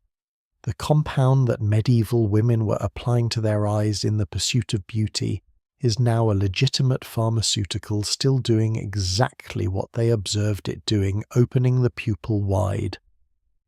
The medieval apothecary who sold it was wrong about many things, but he was not wrong about the mechanism. Sometimes the old knowledge and the new knowledge turn out to be pointing at the same thing, just through different doorways. So here we are, 5 parts into this portrait of medieval beauty, and I hope you're beginning to see what I mean when I say that the closer you look, the more complex and the more recognizable it becomes. The forehead shaped by pain and persistence, the face painted in something that glittered and poisoned in equal measure, the fragrant armour of pomander and herb and animal essence, the hair coloured with everything from saffron water to arsenic and hidden under linen once the work was done, and now the eyes made enormous and dark and compelling at the cost of seeing the world clearly. There is a pattern running through all of it, and I think it is worth naming. Every single one of these beauty practices involved a woman choosing to alter something about herself in order to send a specific message to the world around her. Not because she was vain, not because she was foolish, but because in medieval Europe the way a woman appeared in public was one of the very few forms of power available to her, and these women used it with everything they had. Now we've spent 5 chapters building this portrait, and I want to tell you where we are going next, because the next part of this story shifts our focus in a way I think you will find surprising. We've been talking mostly about things applied to the face and the head, But medieval beauty culture extended well below the neckline, and the next chapter concerns something that makes the Belladonna eye drops look almost sensible by comparison, because we're about to talk about what medieval women did to their lips and their cheeks, the world of rouge and lip colour, and the extraordinary lengths they went to in order to achieve a specific shade of red. The church called it sinful. The apothecaries sold it anyway, and some of the ingredients involved are going to raise your eyebrows considerably, possibly both of them this time. There is a colour that runs through the entire history of human beauty like a thread you cannot cut. Red.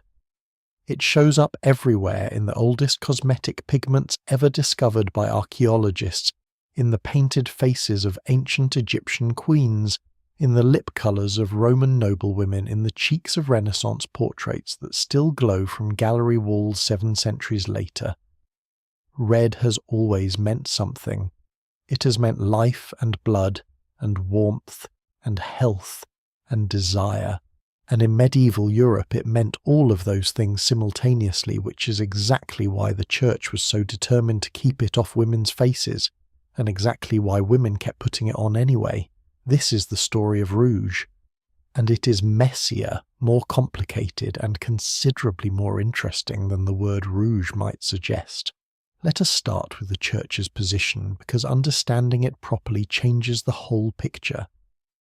The official theological objection to women wearing colour on their faces, red lips, flushed cheeks, any visible cosmetic enhancement was not simply a matter of vanity, although vanity was certainly mentioned. It was something more specific. The church's concern was deception. The argument made by theologians and moralists throughout the medieval period went roughly like this. God made a woman's face. God gave her the features, she has the colour, she has the complexion that is hers. To alter that face through cosmetics was to lie. It was to present a false image to the world. And this is the part that becomes genuinely interesting. It was specifically to lie to men. Because men might be deceived by a rouged face into believing a woman was healthier than she was, younger than she was, more desirable than she was. They might make decisions, romantic decisions, marital decisions, decisions with significant social and economic consequences based on false information. One churchman writing in the 13th century put it plainly: a woman who paints her face is deceiving the man who will love her, and this deception is a kind of fraud against God's creation. Now I want to sit with this argument for just a moment because it is genuinely revealing not about women, but about the medieval male gaze and how fully it was centered in the official theology of beauty. The concern was not primarily that women were harming themselves, it was that they were gaining an unfair advantage over men, that they were in some sense cheating. I find that framing extraordinary. The idea that a woman making herself more beautiful was committing a kind of fraud. That enhancing your appearance was morally equivalent to deception, and I find it even more extraordinary that this argument, 700 years old, written by men in long robes in cold stone rooms, still echoes in certain conversations we have today about women and beauty and authenticity. Some arguments are very old, so that was the official position. Now let me tell you what actually happened. Women used red cosmetics throughout the entire medieval period. The evidence is unambiguous. It appears in artwork. There are manuscript illustrations from as early as the 12th century showing women with visible lip colour and flushed cheeks. It appears in literature, poets complaining about artifice, which only makes sense if the artifice existed. It appears in inventories and household accounts, lists of materials purchased that include the specific pigments used for cheek and lip colour. It appears in medical and beauty texts. The Trotula, which we have visited multiple times in this series, includes specific preparations for colouring the lips and the cheeks. And it appears in the most compelling form of historical evidence, the prohibitions against it. When the church councils and moralists and theologians kept writing about the sinfulness of painted faces, kept returning to it, kept emphasizing it, kept condemning it in document after document across centuries, it was because it kept happening. You do not write 500 years' worth of rules against something that no one is doing. The question then is what exactly they were using. And this is where the history of medieval rouge becomes genuinely fascinating, because the range of materials involved, from the elegant to the alarming to the genuinely creative, tells you a great deal about the resourcefulness of the women making these preparations. The most widely used source of red pigment in medieval Europe was the safflower plant. Safflower, a thistle-like plant with vivid orange-red flowers, produces a pigment that can be extracted from its dried petals. Ground fine and mixed with a small amount of rose water or animal fat, it produced a soft, warm pink red that could be applied to lips and cheeks. It was relatively gentle on the skin. It wore off fairly quickly, which meant frequent reapplication, but also meant it did not accumulate and cause damage the way some of the other preparations in this series have. Safflower-based rouge is mentioned in multiple medieval sources under the name lady's red powder, dried and ground safflower, sometimes blended with dried angelica leaves for texture and stability. A 12th century poem, one of my favourite pieces of evidence in this entire story, complains that church statues were going undecorated because women had bought up all the red powder that would normally be used on the statues. The women were using the church's own supply of red pigment for their faces. I genuinely love that detail. There is a particular kind of stubbornness in it that I find completely charming. Beyond safflower, Brazilwood was another important source of red.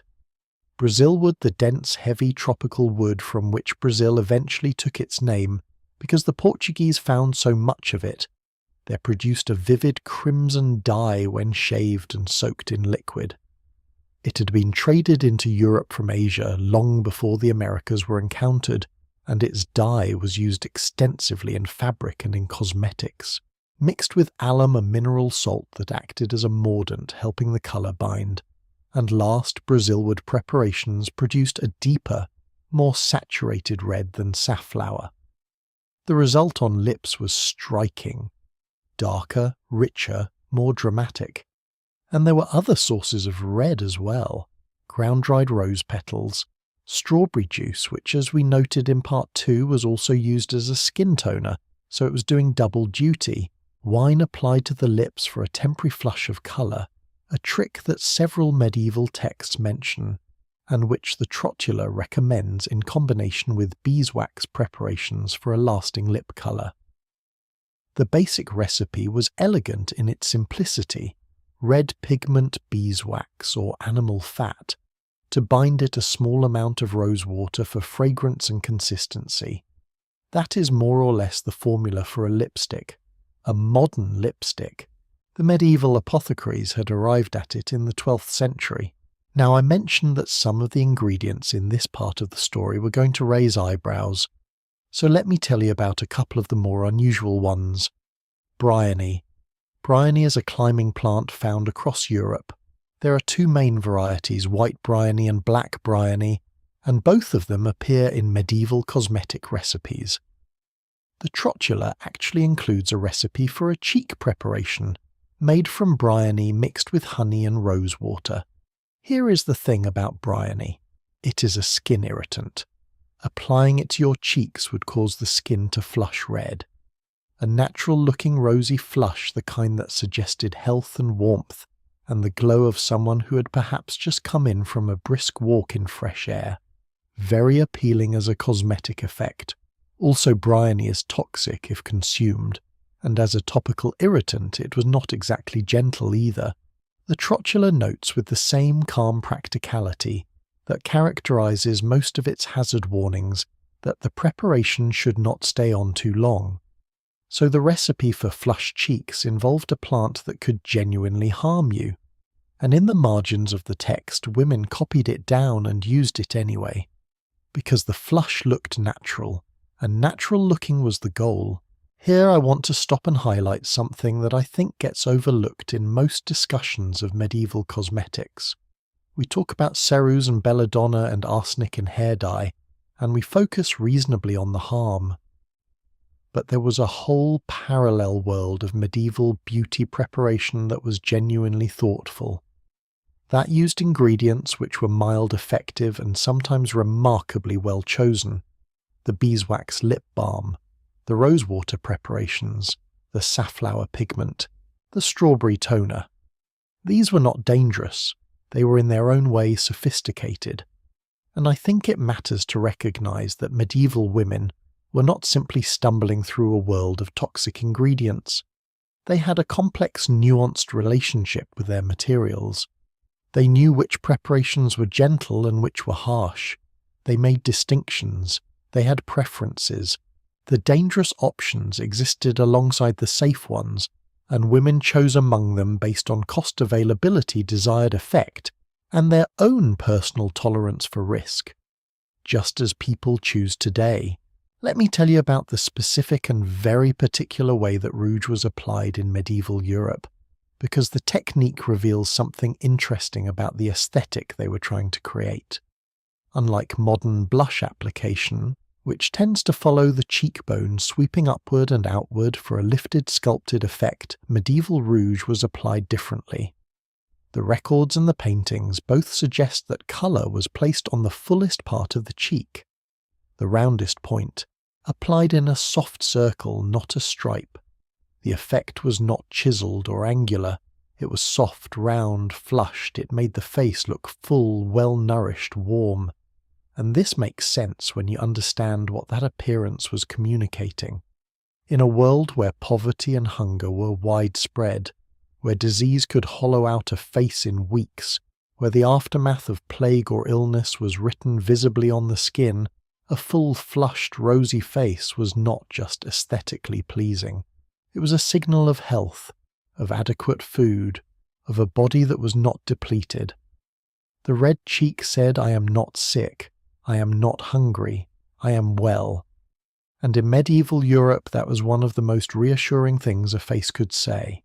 There is a story I want to tell you now, a small story, but one that has stayed with me since I first came across it, because it captures the spirit of this whole chapter in a single gesture. In the 12th century, there was a woman named Hildegard of Bingen. You may know her name. She was a Benedictine abbess, a composer, a theologian, a visionary, one of the most remarkable women of the entire medieval period. She wrote about medicine and about the natural world with a specificity and a confidence that was extraordinary for her era. And Hildegard of Bingen had opinions about cosmetics. She was not in favour of artificial enhancement of the face. This was consistent with her religious and moral framework. But her objection was not simply moralising. She approached the question with a kind of practical, almost scientific curiosity. She wrote about which plants were harmful and which were gentle. She described the effects of certain preparations on the skin with an accuracy that suggests she had observed these effects carefully, possibly in her own community. And here is the detail that I love. Hildegard, who officially disapproved of cosmetics, nevertheless recorded detailed information about how they worked. She documented the preparations, she described the ingredients, and this documentation survived, which means that one of the most important sources we have for understanding what medieval women put on their faces comes from a woman who was officially against it. Knowledge is funny that way. It persists even when the person carrying it would prefer it did not. By the later medieval period, moving into the 14th and 15th centuries, the use of colour on the face was becoming, if not exactly respectable, then at least less actively condemned in certain social circles. The Italian city-states, with their merchant wealth and their cultural ambition and their relative distance from the strictest ecclesiastical control, developed a cosmetic culture that was more openly acknowledged than what we see in, say, northern France or England of the same period. In Florence, in Venice, in Siena, the records of apothecaries from this period include detailed inventories of cosmetic preparations for sale, red pigments, beeswax bases, binding materials, These were sold openly in shops that also sold medicines and household preparations. The cosmetic was not hidden in a back room, it was on the shelf, and the women buying it were not exclusively wealthy noblewomen. The records suggest that cosmetic preparations, particularly the simpler safflower-based ones, were within the reach of a fairly broad range of women. This is important and I think often underestimated. Medieval beauty culture was not exclusively a luxury of the very wealthy. The most elaborate and expensive preparations, the ones involving rare pigments, genuine musk, imported ceruse, those, yes, were for the court and the nobility. But the simpler preparations, the safflower powder, the beeswax lip balm, the strawberry toner, these were accessible to women who were comfortable but not aristocratic. The desire to look a particular way was not class-specific. It never has been. There is one more ingredient I want to mention before we leave the world of lip and cheek colour, because it connects this story to a broader global history that I think is worth a moment of our time. By the later medieval and Renaissance period, a new red pigment had entered European cosmetic culture, arriving through trade routes that were themselves transforming the entire known world. Carmine. Carmine is a red pigment derived from cochineal tiny insects Dactylopius coccus that live on certain species of cactus native to the Americas. Harvested, dried, and ground, they produce one of the most vivid and stable red pigments ever discovered. When Spanish traders began bringing it back from the Americas in the early 16th century, it transformed the European textile and cosmetic industries simultaneously. The colour was extraordinarily richer and more lasting than anything produced from Brazil wood or safflower. It went into fabric, into paint, and yes, into cosmetics, and it is still there today. Carmine, listed on modern cosmetic ingredients as carmine or as the compound name carminic acid, is used in certain lipsticks, blushes, and other colour cosmetics right now. The pigment on a medieval woman's lip and the pigment in certain modern cosmetics share a lineage, separated by centuries, but connected by the same human desire for that particular persistent ancient colour, red. So that is the story of rouge in medieval Europe, a story about forbidden colour and creative defiance, about church councils condemning women for a practice that persisted anyway across 5 centuries in bedrooms and market stalls and apothecary shops from London to Florence, about safflowers and bryony and beeswax and the astonishing discovery that a cut lemon rubbed on the lips produces a temporary flush that actually works a trick several medieval sources mention, and which I have to admit I tried once just to see. It works. I thought you should know. We have now spent 6 chapters building this portrait of medieval beauty, and I want to tell you that we're about to move into territory that is in some ways the most viscerally surprising of everything we have covered. Because so far we've been talking about what was added to the body. Paint, pigment, fragrance, drops in the eye, things applied, things placed. But the next chapter is about what was removed, about the medieval relationship with body hair, not just the hairline we discussed in part 1, but the broader, stranger, more elaborate world of depilation that extended across the entire body. And the methods involved, the actual physical processes that medieval women used to achieve the smoothness that their era demanded, are going to make everything we have discussed so far feel almost sensible by comparison. One of them involved a recipe that its own source warned could take off the skin along with the hair, and yet it was one of the most widely copied beauty preparations in all of medieval Europe. That story is next. All right, I want to warn you about something before we begin this chapter. Not in a dramatic way, just honestly. Some of what we're about to discuss is going to make you wince, not because it is gruesome in the way that war or disaster is gruesome, but in that very specific, very personal way that happens when someone describes something being done to a body, their own body, deliberately in the name of looking a certain way. and some part of you feels it sympathetically without meaning to. You have been warned. We're talking about hair removal, and not the kind you're thinking of. We touched back in part 1 on the practice of removing the hairline, those careful patient hours of plucking the forehead back to achieve the high, smooth brow that medieval beauty demanded. But that was just one corner of a much larger picture. Because the medieval world's complicated relationship with body hair extended well beyond the face, and understanding the full scope of it, the what, the how, and especially the why, requires us to step back and look at something that might seem surprising at first.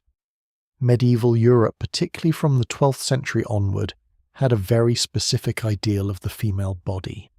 And that ideal was smooth.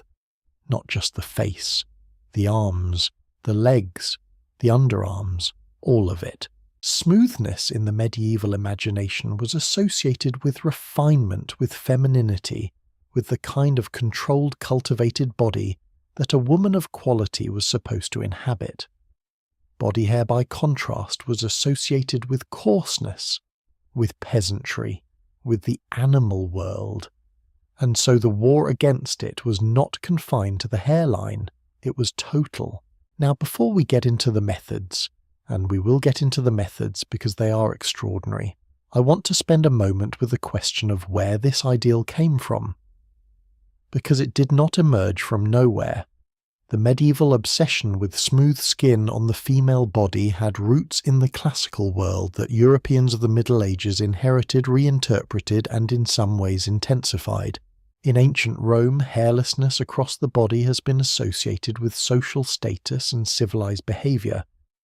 Roman bathers used pumice stones, razors, and various preparations to remove body hair, both men and women, though the expectation fell more heavily on women. The great Roman bathhouses, the thermae, had specific attendants whose job was to help patrons with hair removal. This was considered entirely normal. When Christianity reshaped European culture after the fall of Rome, some of the specifics of Roman grooming culture faded. But the underlying aesthetic preference, smoothness, as refinement, hairlessness, as cultivation, persisted in the cultural imagination, particularly among the educated and the aspirational. It resurfaced, gathered new energy, and by the 12th and 13th centuries was codified in medical and beauty texts that treated the smooth female body not as a preference, but as a standard, the Trotula. And here we return to that remarkable document for what feels like the 100th time in this series, though I promise it will not be the last devotes considerable attention to the removal of body hair. The text approaches it with its characteristic blend of practical instruction and complete matter-of-factness. There is no apology for the topic, no softening, just the information set down clearly for the women who needed it. And the information begins with a recipe that I want to read to you, not verbatim, but in essence because I think the specificity of it tells you more than any general description could. One of the primary depilatory preparations in the Trotula involves quicklime. We have met quicklime before in this series. Calcium oxide, highly caustic, generates heat on contact with moisture. The preparation calls for quicklime to be mixed with a substance called orpiment, which, as we established in part 4, is arsenic trisulfide combined in specific proportions and applied to the skin. The mixture, when it makes contact with the hair and the skin beneath it, begins to break down the protein structure of the hair shaft. This is chemically what modern depilatory creams also do. They use alkaline compounds to dissolve the hair. The medieval version worked on the same principle. It just used considerably more dangerous ingredients to get there. The Trotula then includes a passage that I find both reassuring and deeply alarming in equal measure. It advises in the calm instructional tone that characterizes the whole text that the preparation must be removed before it becomes too hot on the skin, because if it is left too long, it will take the skin off along with the hair. That sentence was written down. It was copied into household books across Europe. Women read it, understood it, and used the preparation anyway. The instruction to remove it before it burns you was not a deterrent. It was just part of the method. Now I want to give that some context because I think it is easy to read that and assume pure recklessness. And that is not quite right. Modern depilatory creams, the ones you can buy in any pharmacy today, carry similar warnings on the packaging. Do not leave on longer than the recommended time. Test on a small area first. Remove immediately if irritation occurs. The mechanism is different and the ingredients are far safer, but the basic dynamic is the same. You're applying something chemically active to living skin, and the window between effective and harmful is real, and you need to pay attention to it. Medieval women understood this. They worked within it. The quicklime and orpiment preparation was aggressive, yes, but it was used with a level of care and attention that the casual reading of history sometimes fails to give them credit for. Alongside the chemical preparations, tweezing and plucking remained the most common methods for hair removal throughout the medieval period, particularly for smaller areas for maintenance for the face and the precise shaping work that chemicals were too blunt for. Medieval tweezers survive in the archaeological record in some numbers. They have been found in the personal grooming kits, small leather or cloth pouches containing the essential tools of daily maintenance that were buried with or alongside women of means across Europe.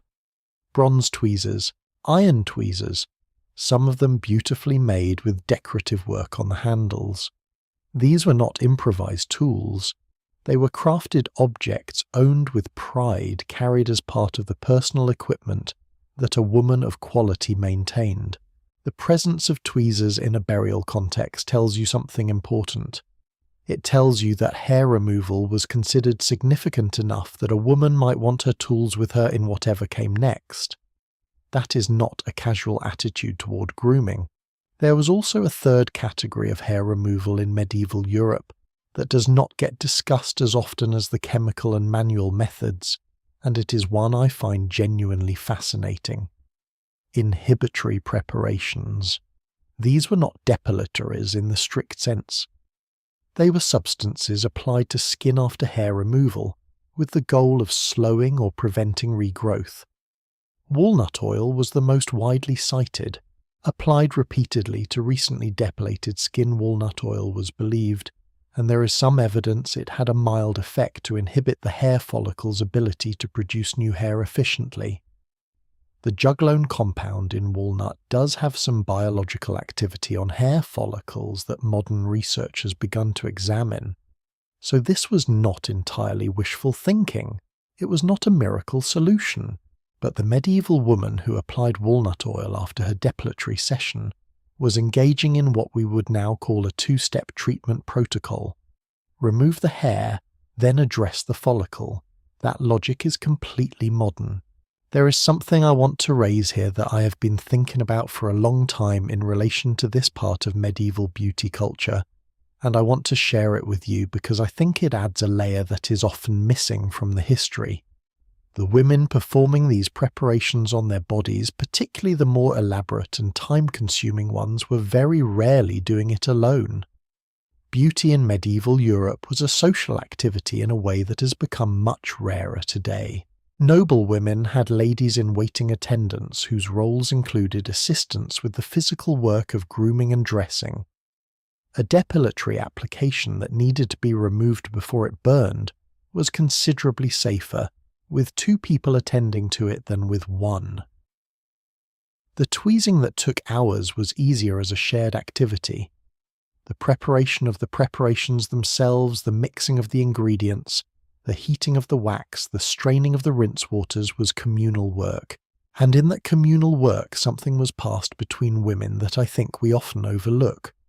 Knowledge, practical, embodied, tested knowledge, who had tried which preparation and found it effective, whose skin was sensitive and needed a gentler option, which apothecary sold the purest quicklime and which one cut it with chalk. This knowledge was not written in books. It travelled between women in the rooms where they dressed each other's hair, applied each other's preparations, and passed the afternoon in the particular intimacy of shared physical care. It was real expertise. unrecorded, largely invisible to official history, but real. And without it, the more elaborate practices of medieval beauty would not have been sustainable. Can I ask you something?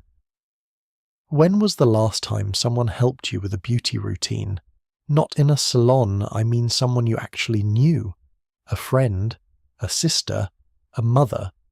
Someone who sat with you while you did something, or helped you with something you could not easily do alone.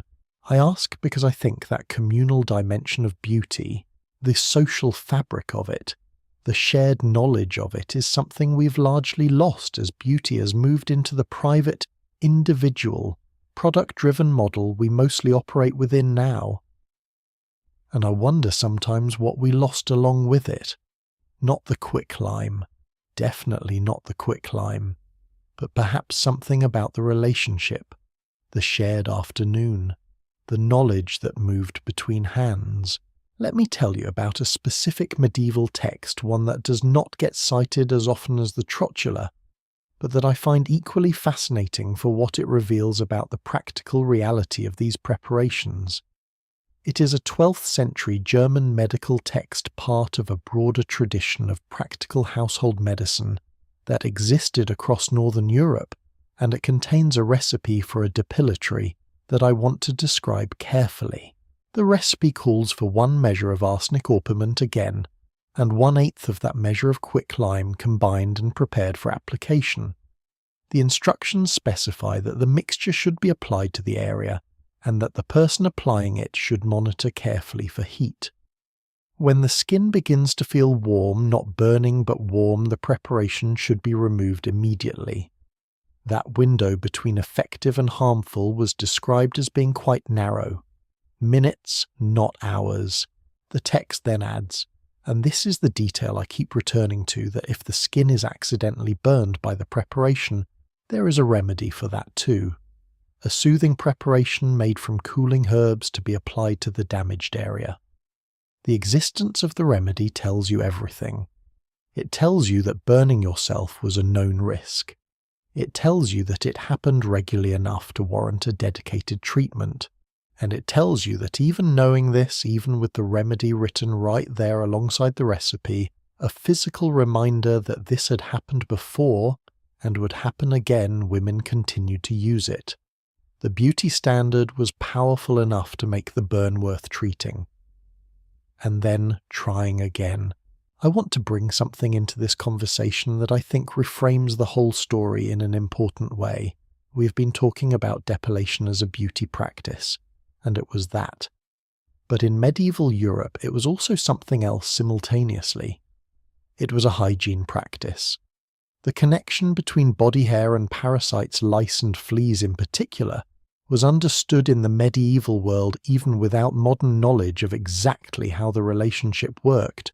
People knew from direct experience that body hair provided cover for the insects that were a near universal feature of medieval life. Lice were everywhere.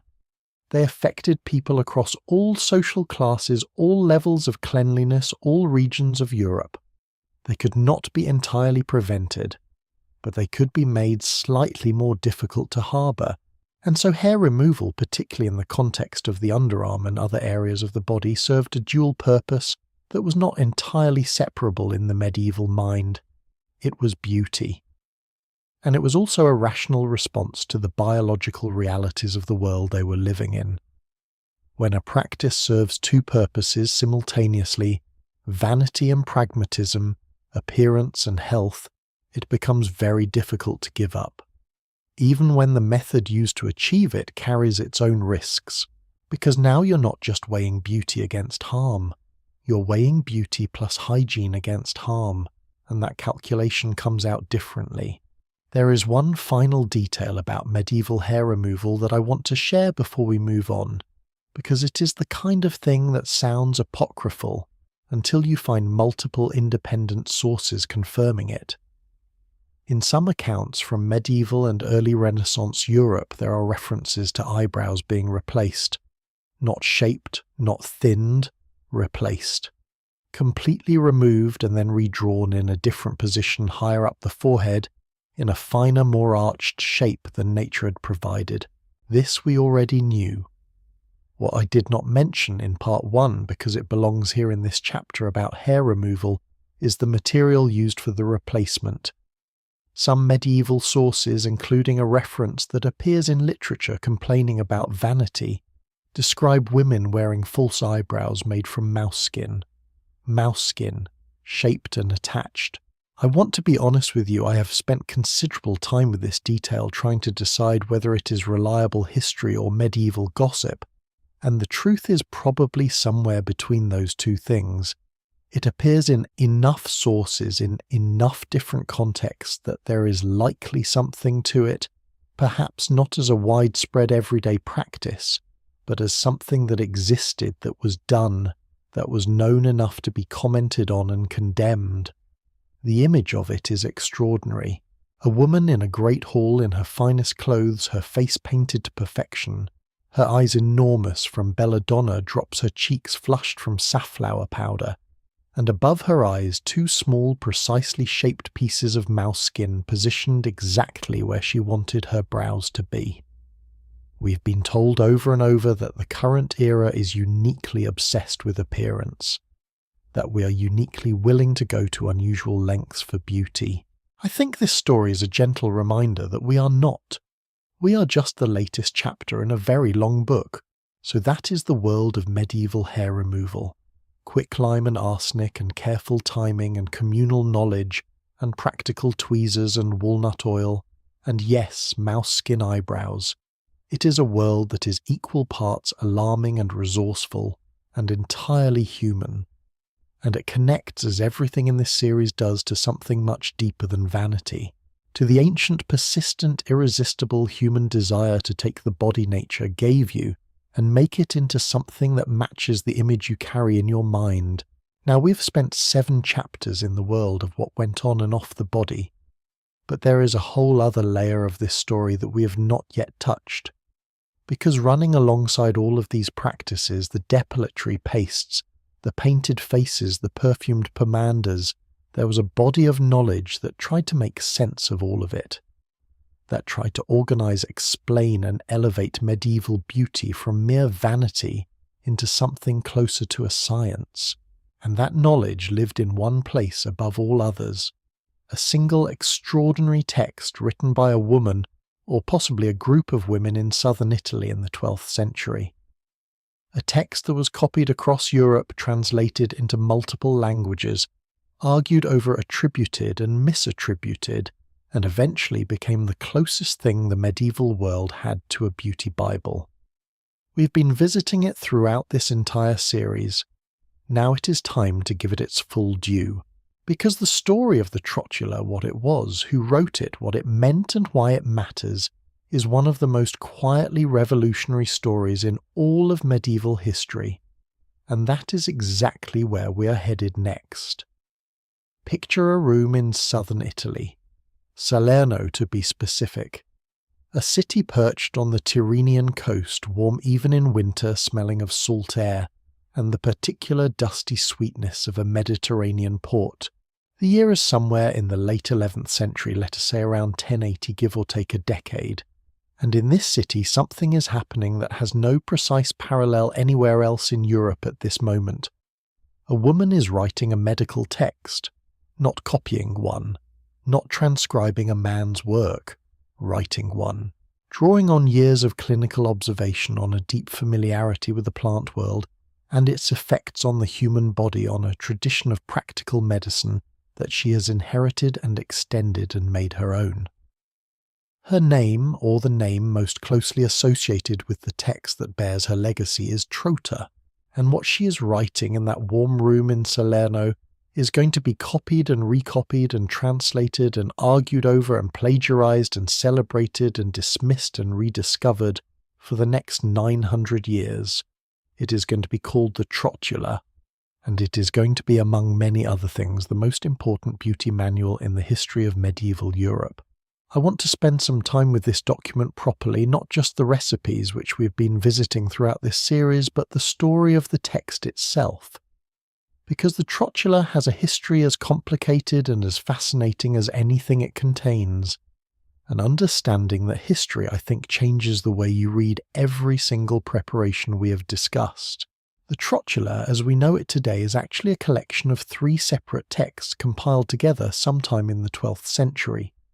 The 3 texts cover different but overlapping territory: women's medicine and gynecology treatments for women's conditions, and the part that concerns us most here, cosmetics and personal care. That 3rd text is the one historians call the Women's Cosmetics, and it is remarkable, not just for what it contains though, what it contains is extraordinary, but for the fact that it exists at all. In the 12th century, in a medical tradition dominated entirely by men, in a church culture that viewed women's bodies with suspicion, and women's knowledge with something between condescension and outright hostility, someone sat down and wrote a thorough, practical, respectful text about women's skin, women's hair, women's teeth, women's bodies, and how to care for them. Someone thought this was worth doing. Someone thought women's physical experience deserved systematic, careful attention. That is not a small thing. Now, the question of who actually wrote the Trotula, specifically the cosmetic section, is one of the most contested in medieval scholarship. And I want to be honest with you about that because I think the uncertainty is part of what makes the story interesting, rather than a problem to be solved and hidden. The name most associated with the text is Trota of Salerno. There is genuine historical evidence that a woman named Trota practiced medicine in Salerno, and had a reputation that extended well beyond her city in her lifetime. References to her appear in other medical texts from the same period. She's mentioned by name in documents that have nothing to do with the Trotula itself. There was a real woman. Whether she wrote the text that bears her name, or whether the text accumulated around her name the way certain books accumulate around famous figures gathering authority by proximity, is something scholars have debated intensely. Monica Green, the historian who has done the most rigorous modern work on the Trotula, argues that the relationship between Trota the person and the Trotula, the text, is complex, that some parts of it may genuinely derive from her practice, while others were likely written by different hands and attributed to her name because her name carried weight. In other words, the Trotula may be a composite, a collaborative work assembled over time attributed to the most famous female medical name available. I find that possibility beautiful, actually. The idea that the most important women's medical text of the medieval period might have been not one woman's work but many women's work accumulated, compiled, carried forward, feels deeply appropriate. Let me tell you what the cosmetic section of the Trotula actually covers, because I want to give you a proper sense of its scope. We have visited specific recipes from it throughout this series: the whitening preparations, the hair colourings, the depilatory methods. But those are fragments from something much larger. The women's cosmetics section addresses in systematic order care of the skin of the face, treatment of specific skin conditions including freckles and sunburn, and spots, care of the hair, including washing and colouring and conditioning, care of the teeth and the breath care of the hands, treatment for excessive sweating, and preparations for the lips.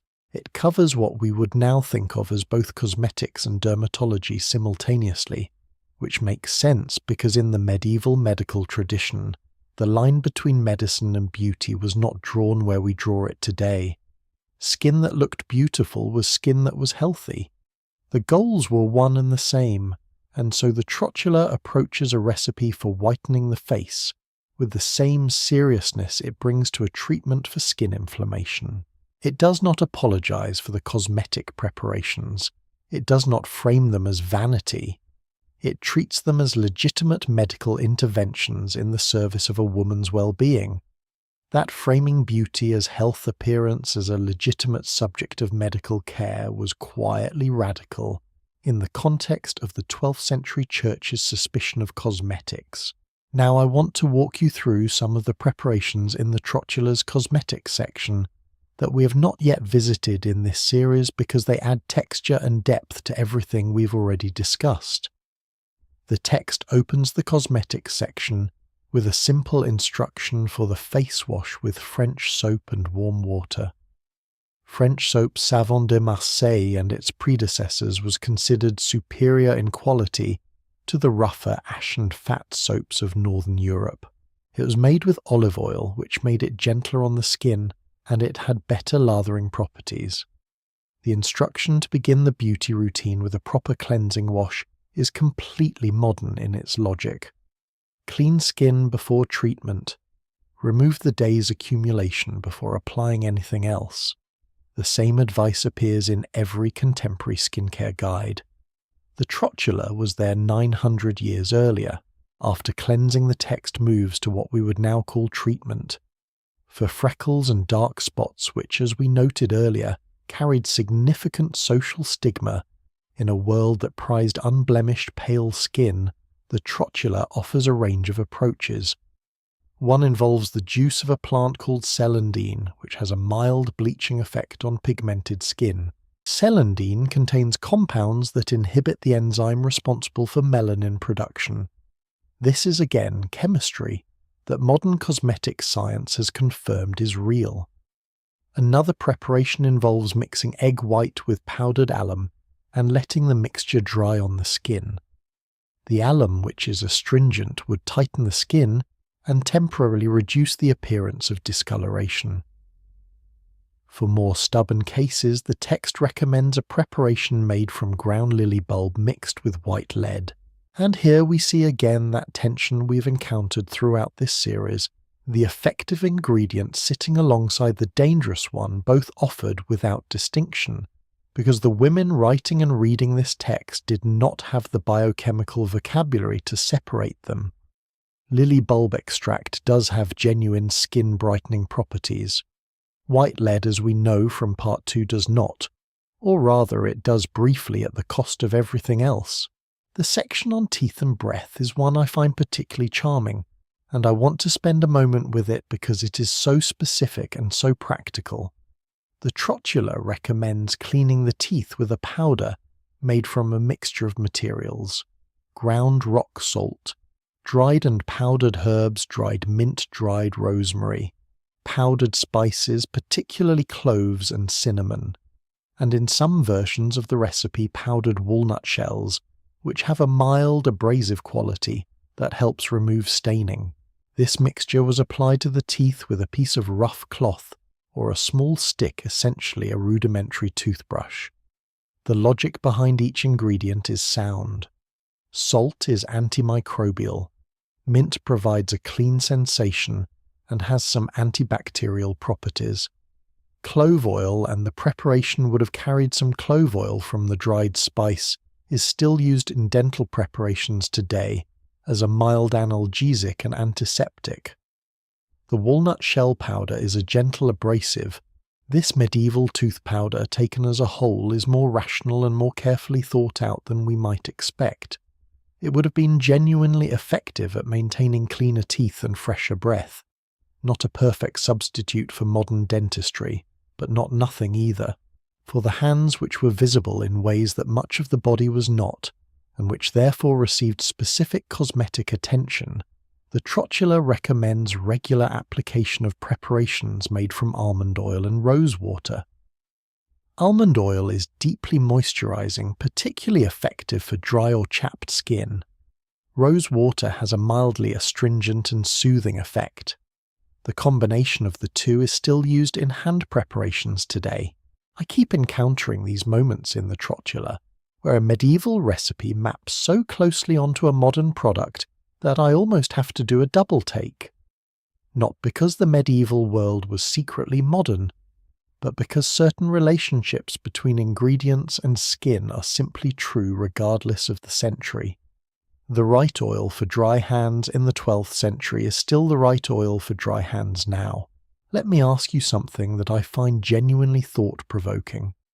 We have spent this entire series talking about beauty practices, some harmful, some neutral, some surprisingly effective. But here is the question I want to sit with for a moment. Who were the women the Trotula was written for? Because the text assumes a reader who is literate, or who has access to someone who is literate. It assumes access to an apothecary, or to a market where certain ingredients can be purchased. It assumes a degree of leisure time to prepare these preparations, time to apply them, time to maintain a beauty routine. It was not written for the peasant woman working in the fields from dawn to dusk. It was written for women of the middling and upper ranks of society, the same women whose plucked hairlines and white-painted faces appear in the illuminated manuscripts and the portrait medallions of the period. And yet, some of the preparations are so simple, so inexpensive, so reliant on commonly available ingredients, that they could have been used by women much further down the social scale. Salt and herbs for the teeth, strawberry juice for the complexion, lemon for the lips. The knowledge in the Trotula, once it began to circulate, once it was translated from its original Latin into French, into English, into German, into Italian, as it was across the 13th and 14th centuries, became increasingly accessible. Scribes made copies. Copies were shared.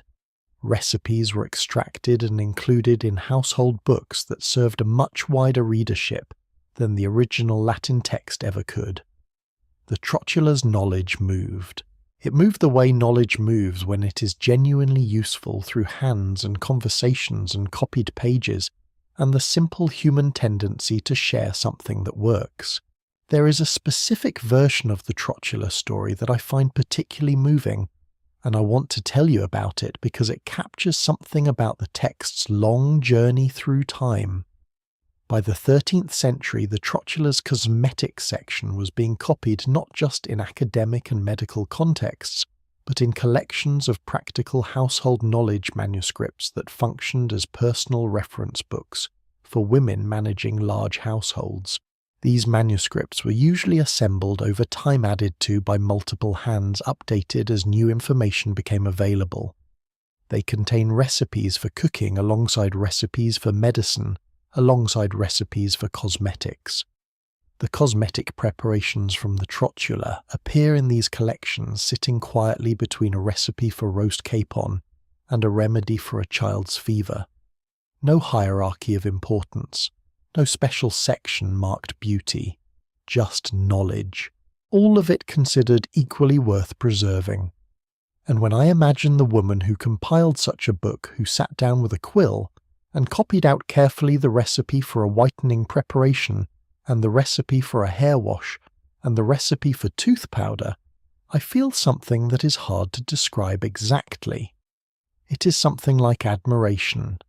She was building a resource. She was taking what she knew and what she had learned and putting it in a form that would outlast her. She was in a very small and very real way doing exactly what the original compilers of the Trotula had done, preserving knowledge, passing it forward, trusting that someone else sometime later would need it. The Trotula was not universally celebrated. I want to be clear about that because the story of any text that survived the medieval period is always partly a story of the forces that try to suppress or dismiss it.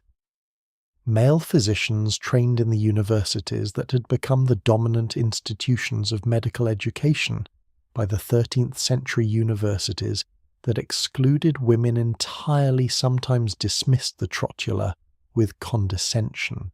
Some attributed it not to Trotta but to a fictional male author. Others simply absorbed its practical content into their own works without attribution, which was common practice, but which had the effect of erasing the female origin of the knowledge. The question of whose name goes on the knowledge is always partly a question of power, and in a world where female authorship was regarded with suspicion, the easiest thing to do with useful knowledge that came from a woman was to quietly remove her name from it and carry on.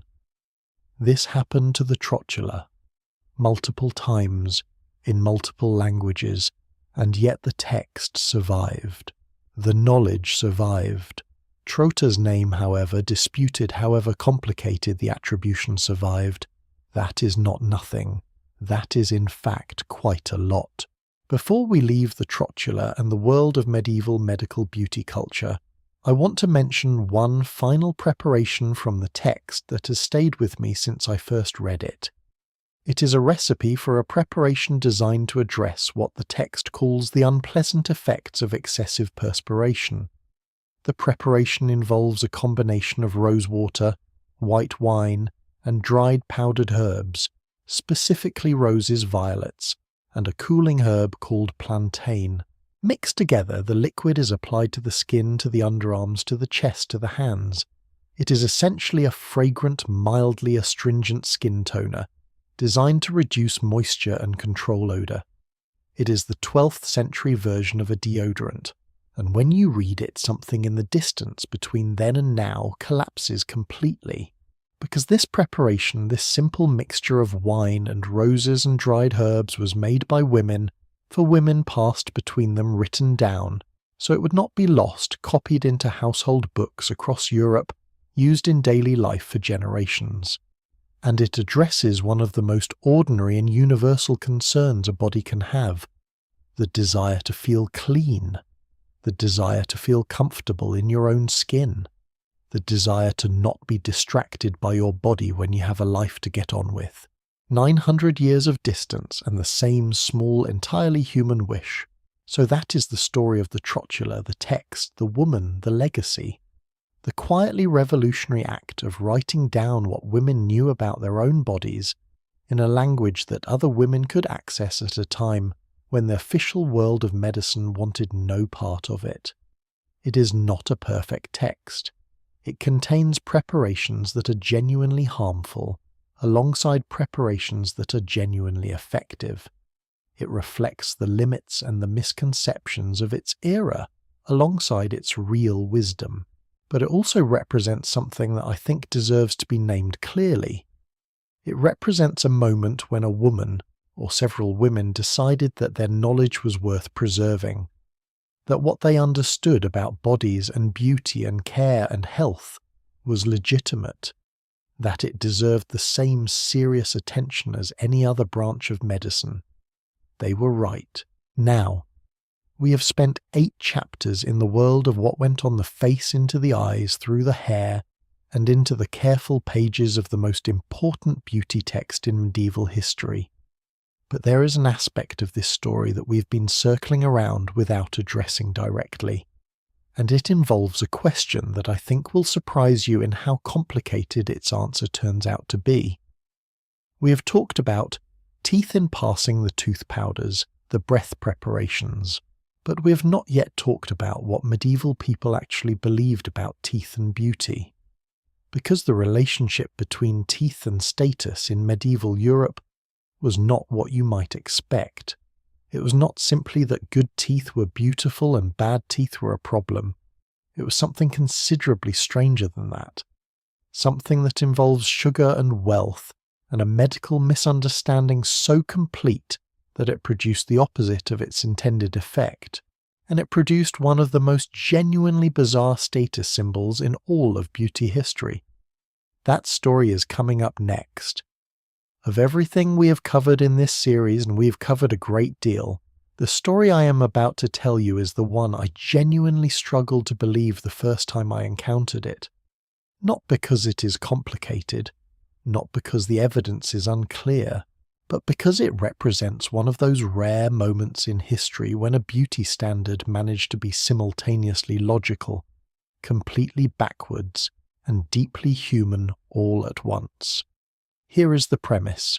In medieval and Renaissance Europe, there was a period stretching roughly from the 14th through the 16th centuries, concentrated particularly in England, when black teeth were considered a sign of wealth. Not white teeth, not clean teeth, black teeth. Rotting, darkened, visibly decayed teeth. And I want to explain exactly how that happened, because once you understand the mechanism, it makes a kind of terrible sense. It all comes back to sugar. Sugar is so ordinary to us now that it is genuinely difficult to imagine a world in which it was exotic. But for most of medieval Europe, sugar was not a pantry staple. It was a luxury import arriving via the spice trade routes that ran through the Arab world and into the Mediterranean ports of Venice and Genoa and Marseille. It came from sugar cane cultivated in the Middle East and later in the islands of the Mediterranean, Cyprus, Sicily, Crete, and it was expensive, genuinely significantly expensive. In 13th century England, refined sugar was priced roughly at the equivalent of a skilled craftsman's daily wage for a very small quantity. It was in the most literal sense worth its weight, and so sugar became one of the defining markers of aristocratic food culture. It appeared at noble tables in the elaborate confections, sculptural sugar centerpieces called subtleties shaped into castles and animals, and heraldic symbols displayed at banquets as much for visual effect as for eating. It went into the spiced wines and the preserved fruits and the marzipan and the elaborate sweetmeats that distinguished a feast of the nobility from the plain roasted meat and coarse bread of everyone else. To eat sweet food regularly was to announce quietly and deliciously that you could afford to. And here is where the story turns. Sugar consumed regularly and in significant quantities destroys teeth. We know this now with complete scientific certainty. The bacteria that cause tooth decay feed on sugar-producing acids that erode enamel and lead to cavities discoloration, and eventually the kind of visible decay that darkens the tooth surface and the gum line. Medieval people did not know the mechanism. They did not know about bacteria, about enamel erosion, about the specific chemical process by which sugar became rot. But they could observe the effect. They could see with their own eyes that the people who ate the most sugar tended to have the darkest, most damaged teeth. And because those people were the wealthy, the lords and the ladies and the aristocrats at whose tables sugar flowed freely, dark teeth became in the peculiar logic of visible status associated with the wealthy class. Black teeth announced, "I eat sugar. I eat sugar because I can afford to. I am therefore a person of means."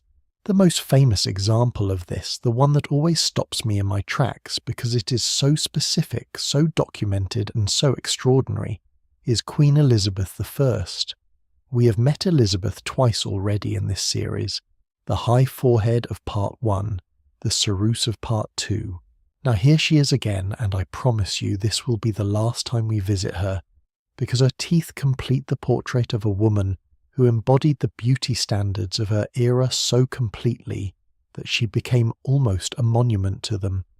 By the later years of her reign, the 1580s and 90s, when she was in her 50s and 60s, Elizabeth's teeth were described by foreign visitors to her court as black.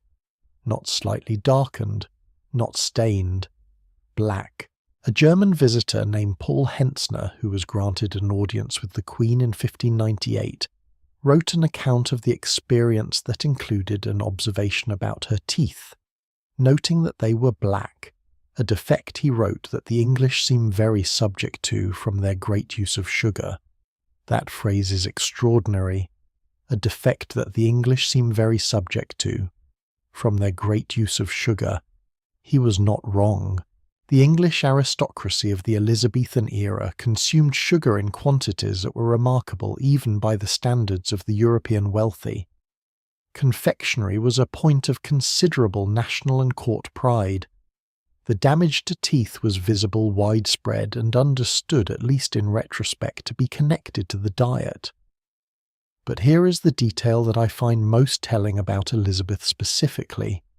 Some accounts suggest that she was aware of the appearance of her teeth, that she took steps including wearing pieces of white cloth in her mouth, during certain public appearances stuffed in to fill out the shape of her jaw, where teeth had been lost or damaged to manage how she appeared. And yet she also apparently continued to consume sugar in the quantities that had caused the problem, because the sugar was also a signal. Because giving it up would have meant surrendering a visible marker of her status. The rot and the status were the same thing. You could not have one without risking the other. Now, and this is the part where the story gets genuinely strange.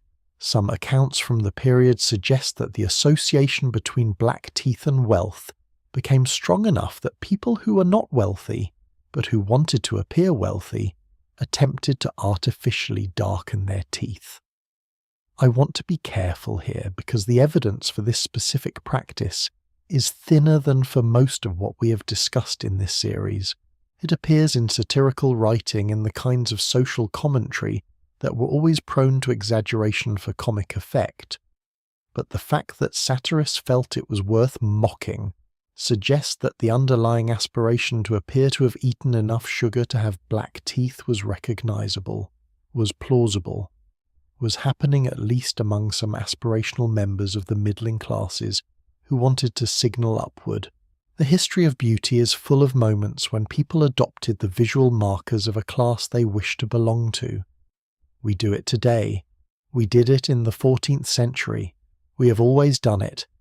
The specific marker changes. The dynamic does not. But here is where the story turns again, because medieval and Renaissance people were not simply passively accepting tooth decay as the price of looking wealthy. There was a whole parallel tradition running alongside the sugar-fueled aristocratic dental disaster of trying to whiten and preserve teeth. We talked in Part 8 about the Trotula's tooth powder preparations, but there were other approaches to dental whitening in this period that go considerably further, and I want to tell you about them because they represent another one of those moments where history offers something that is simultaneously innovative and deeply alarming. The most effective tooth whitening agent known to medieval and Renaissance practitioners was something that was freely available, cost essentially nothing, and was produced by the human body itself: urine, specifically aged urine that had been collected and allowed to sit for some days. I know, but stay with me for a moment because there is actual chemistry here. Human urine contains ammonia. Fresh urine contains it in relatively small quantities, but as urine breaks down and ages, the ammonia concentration increases significantly. Ammonia is a powerful bleaching agent. It breaks down organic staining compounds, it disrupts the color molecules that cause tooth discoloration, and it genuinely whitens surfaces it is applied to. The Romans knew this. They used urine extensively as a cleaning and whitening agent for cloth for teeth for various household purposes. The practice did not disappear in the medieval period. It persisted. There are references to urine-based mouth rinses for whitening purposes in medical texts spanning from the early medieval period right through to the 17th century. The Portuguese, who had access to significant quantities of imported urine from Portugal, specifically aged urine collected in large barrels and sold as a commercial product, used it as a tooth rinse for centuries. In the 16th century, the French physician Ambroise Paré, one of the most important medical figures of the Renaissance, included references to urine-based dental preparations in his writings. Let me ask you something, because I am genuinely curious what your instinctive reaction is to that. Is it disgust? Is it fascination? Is it perhaps a grudging recognition that if the chemistry works, the chemistry works? I ask, because I think our reaction to this particular piece of history reveals something interesting about how we separate the idea of a thing from its function. Ammonia-based cleaning products are completely normal to us. We use them in our homes without a second thought.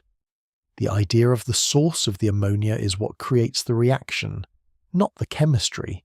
The chemistry is fine, and I find that distinction between what something is made of and what it does genuinely worth sitting with. Beyond urine, medieval dental care included a range of approaches that varied enormously in their effectiveness and in their safety.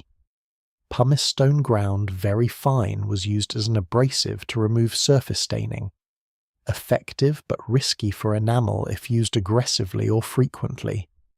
Certain acidic preparations, including diluted wine vinegar, were used as rinses that dissolved surface deposits. Again, effective in the short term and erosive over time. There were herbal preparations, sage rubbed directly on the teeth, which has some genuine antibacterial properties from the compounds in the plant. There were spice-based preparations, clove, as we noted in Part 8 cinnamon pepper, applied directly to the tooth surface.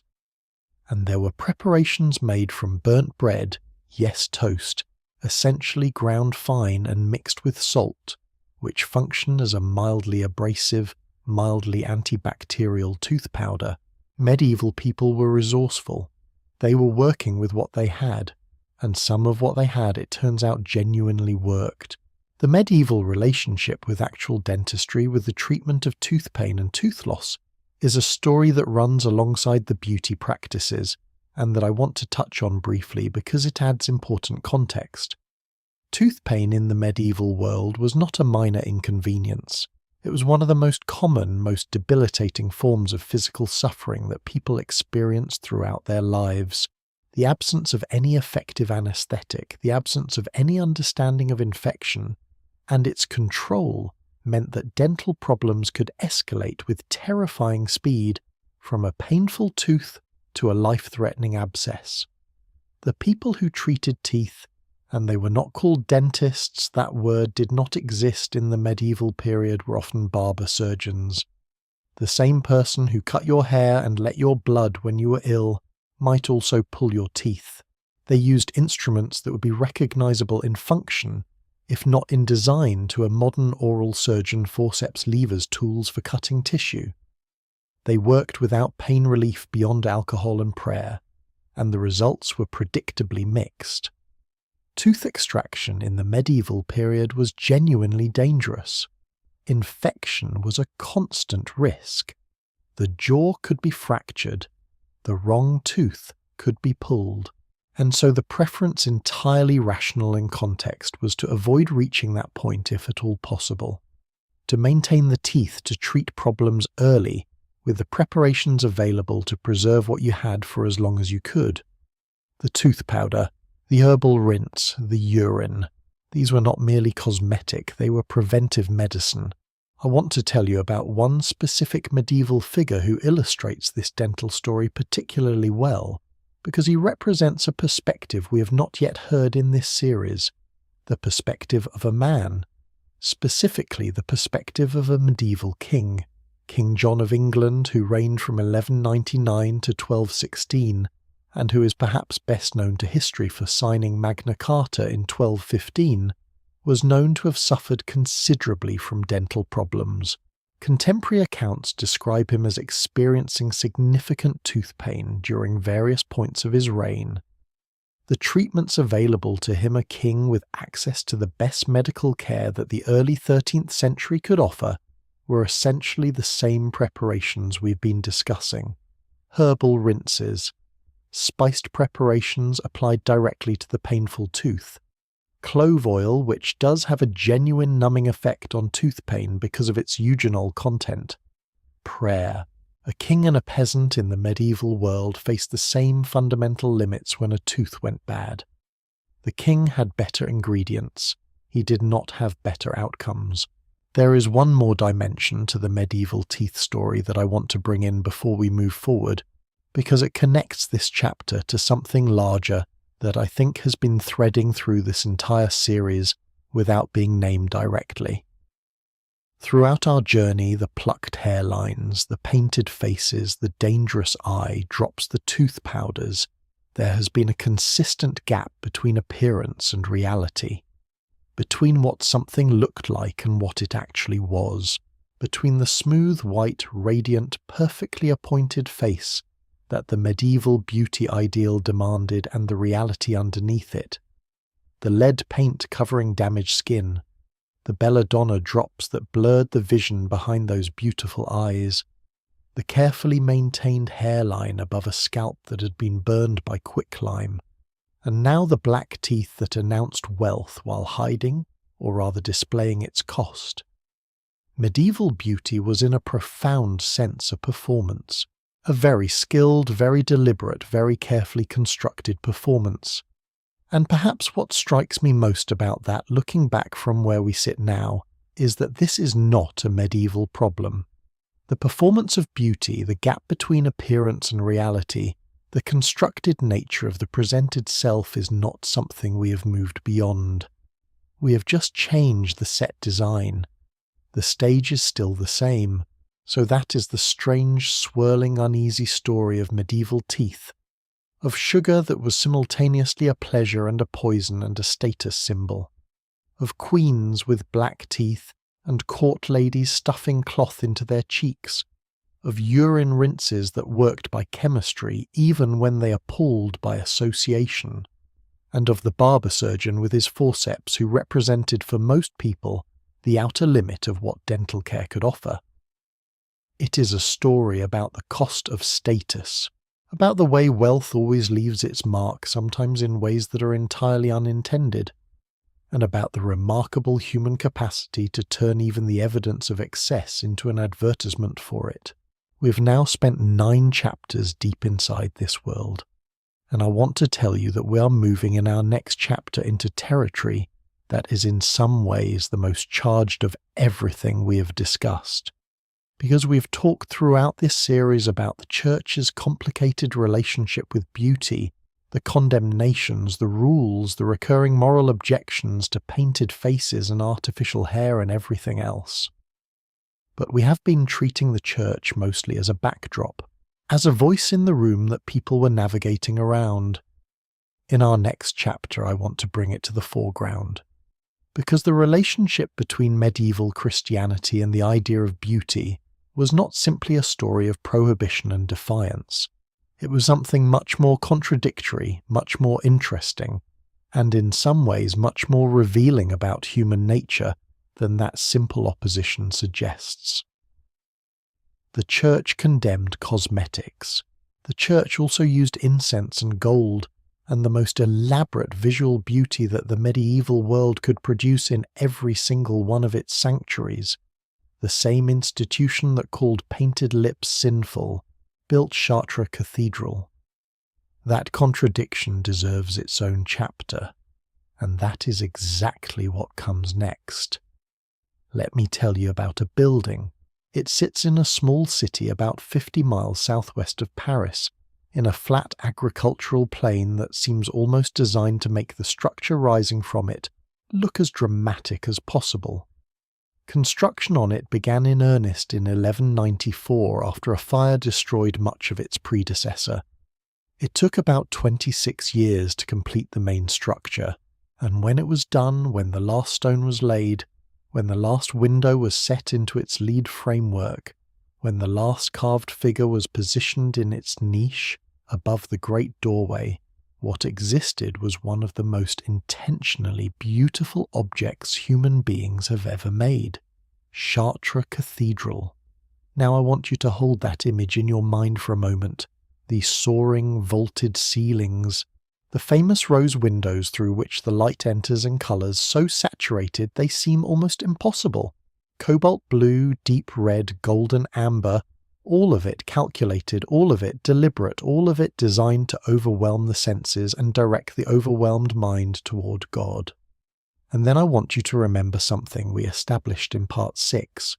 The same institution that built Chartres Cathedral spent 500 years writing documents condemning women for putting red pigment on their lips. Hold both of those things in your mind at the same time. Feel the contradiction, because that contradiction is what Part 10 is about. The medieval church's relationship with beauty was not simple. It never was.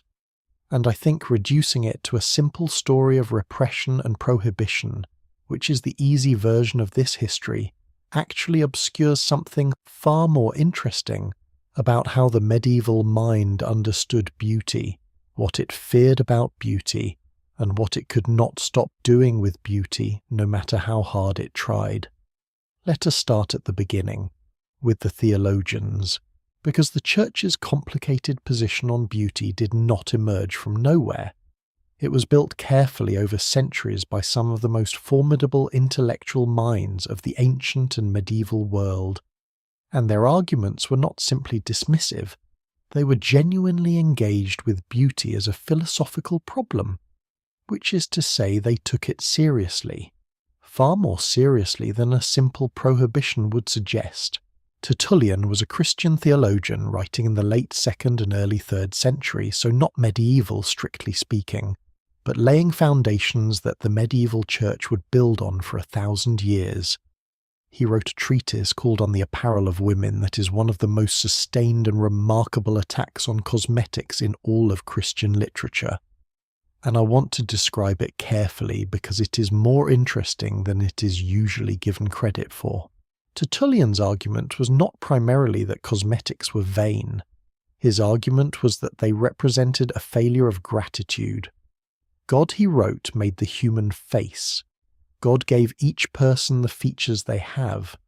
To alter those features, to paint over them, to reshape them, to present a different face to the world than the one God made was to refuse the gift.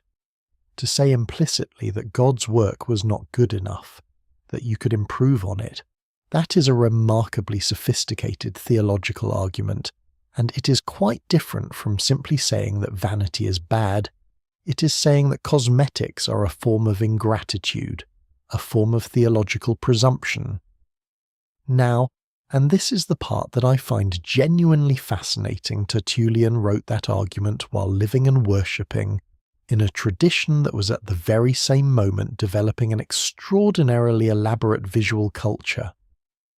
Early Christian churches were decorated with mosaics, with painted images, with gold, with coloured glass, with carved ivory and embroidered textiles and every form of visual beauty that the late Roman world could produce. The institution that condemned the decoration of the human face was simultaneously pouring enormous resources into the decoration of its own buildings. The contradiction was present from almost the beginning. By the high medieval period, the 12th and 13th centuries, which is our main territory in this series, the Church's position on beauty had become considerably more nuanced and considerably more contradictory than Tertullian's foundational arguments. Thomas Aquinas, writing in the 13th century and widely considered the greatest systematic theologian of the medieval church, addressed beauty directly in his philosophical work, and his treatment of it is extraordinary. Aquinas did not dismiss beauty. He embraced it. He argued that beauty was a transcendent quality, one of the three transcendentals alongside truth and goodness, that participated in the divine nature of God. He wrote that God was the source of all beauty, and that beautiful things in the world were beautiful because they reflected in however partial and imperfect a way the beauty of their Creator. This is not the theology of someone who fears beauty. This is the theology of someone who loves beauty and wants to give it the most serious possible philosophical grounding. And it created an interesting problem for the institution Aquinas served. Because if beauty was genuinely transcendent, if it genuinely participated in the divine, then the impulse toward beauty was not simply vanity. It was something closer to a religious instinct. The desire to be beautiful in Aquinas' framework could be read as a desire to participate in the divine. I am not sure that was exactly where he intended to go with the argument, but you can see how it got complicated. Bernard of Clairvaux offers another fascinating angle on this contradiction. Bernard was a 12th century Cistercian monk, one of the most influential religious figures of the entire medieval period, a man who shaped the Church's theology and its politics with equal force. And Bernard was deeply suspicious of visual beauty in religious contexts. He wrote extensively against the elaborate decoration of Benedictine churches, against the carvings and the gold and the coloured glass and the ornament. His argument was that beauty in a church was a distraction, that it drew the eye and the mind toward the material world when both should be directed toward the spiritual. The Cistercian monasteries built under Bernard's influence were famously austere. Plain stone walls, simple glass, no gold, no elaborate carving. The absence of ornament was itself a theological statement. Now, in the same monastery where Bernard was preaching austerity in the same tradition, he was shaping with such force the monks were growing herb gardens. And those herb gardens supplied, among other things, the botanical materials that went into the cosmetic preparations used by the women of the surrounding region: lavender, rose, violet, rosemary. The very plants that the Trotula recommended for skincare and hair care and fragrant preparations. They grew in monastic gardens. They were cultivated, harvested, and sold by monks.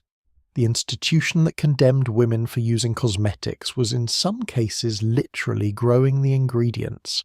I find that beautiful in its absurdity. Let me ask you something. Do you think the monks knew?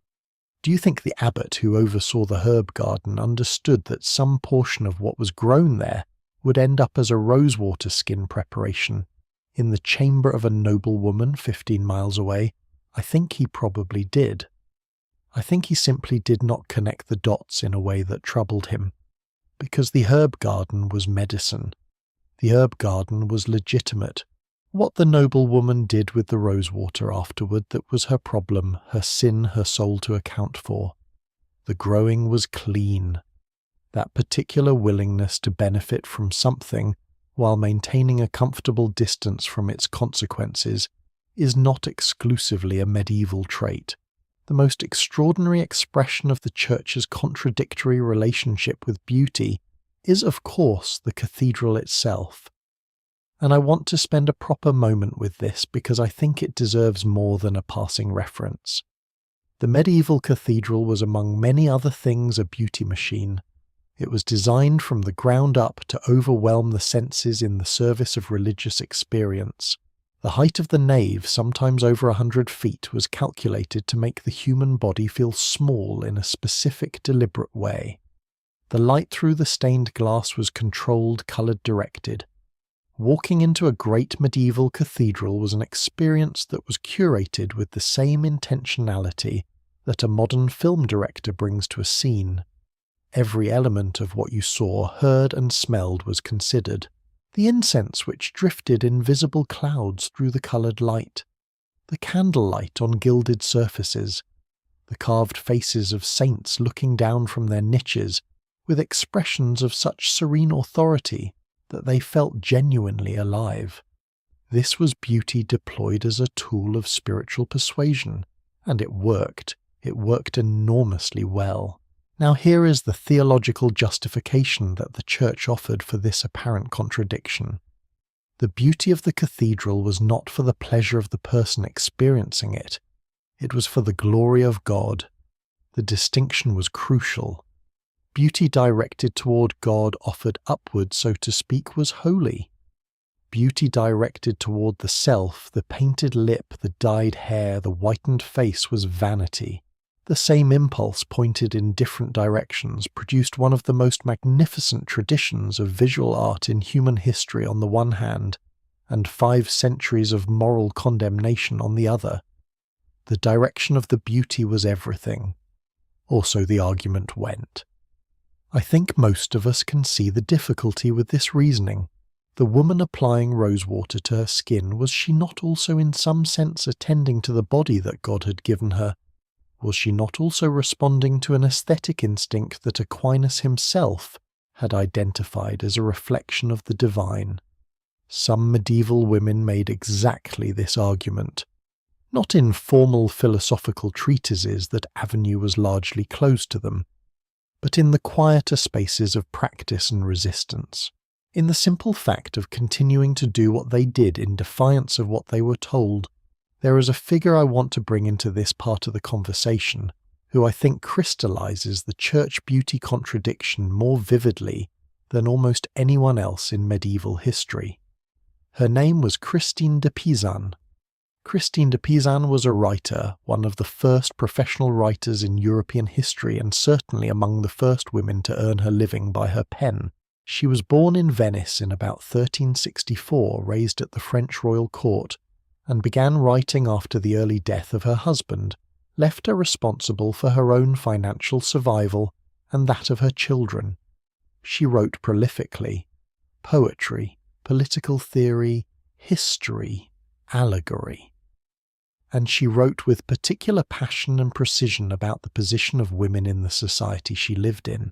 Her most famous work, The Book of the City of Ladies, written in 1405, is a systematic response to the misogynist literary tradition that surrounded her, a tradition that included, among much else, extended attacks on women's vanity and their love of cosmetics. Christine does not engage with the cosmetics question directly at length, but her broader argument that women's characteristics, including their attention to their appearance, were used against them by a literary and theological tradition that was entirely male, is one of the most clear-sighted pieces of cultural criticism in the entire medieval period. She was saying, in effect, you have defined our qualities as faults. You have taken the same impulse toward beauty, toward self-presentation, toward the cultivation of the visible self, and labelled it virtue, when men exercise it in the service of God, and sin when women exercise it in the service of themselves. That is not a theological argument.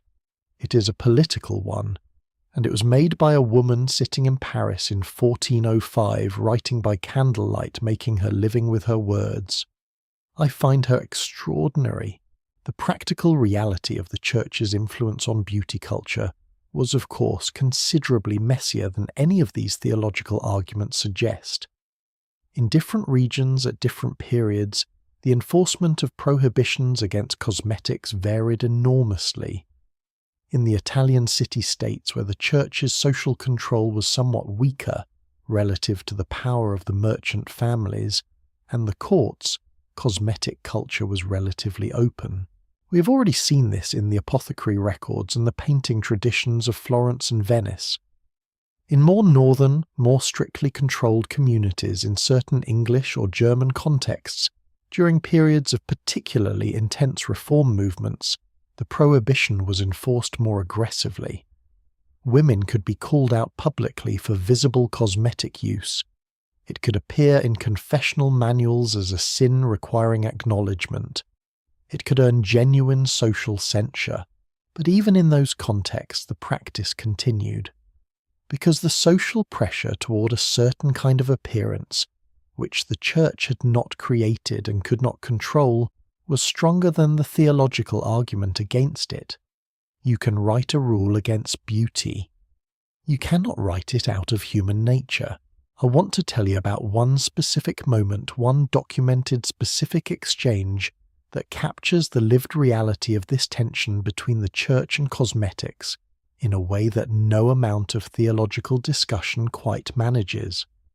In the late 15th century, the Florentine friar Girolamo Savonarola, one of the most intense religious reformers of the entire medieval and early Renaissance period, organized what became known as the Bonfires of the Vanities. In 1497 and again in 1498, his followers went through Florence collecting objects they considered sinful: mirrors, cosmetics, fine cloth, jewellery, books of secular literature, playing cards, works of art, all of it piled in the central piazza and burned. The bonfires were enormous, the destruction was real, and the response of Florence was complicated. Some people participated with genuine conviction. Savonarola had significant popular support, particularly among the poor who resented the extravagance of the wealthy. But other Florentines watched the bonfires with something between dismay and fury.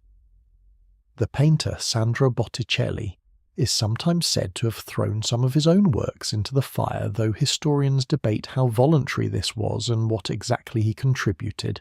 The great art patron Lorenzo de' Medici had died in 1492, and without his stabilizing influence the city was in a period of political and spiritual upheaval that made Savonarola's extremism possible. But here is what I find most telling about the bonfire of the vanities. Within 2 years of the second bonfire, Savonarola himself was arrested. He was tortured. He was hanged.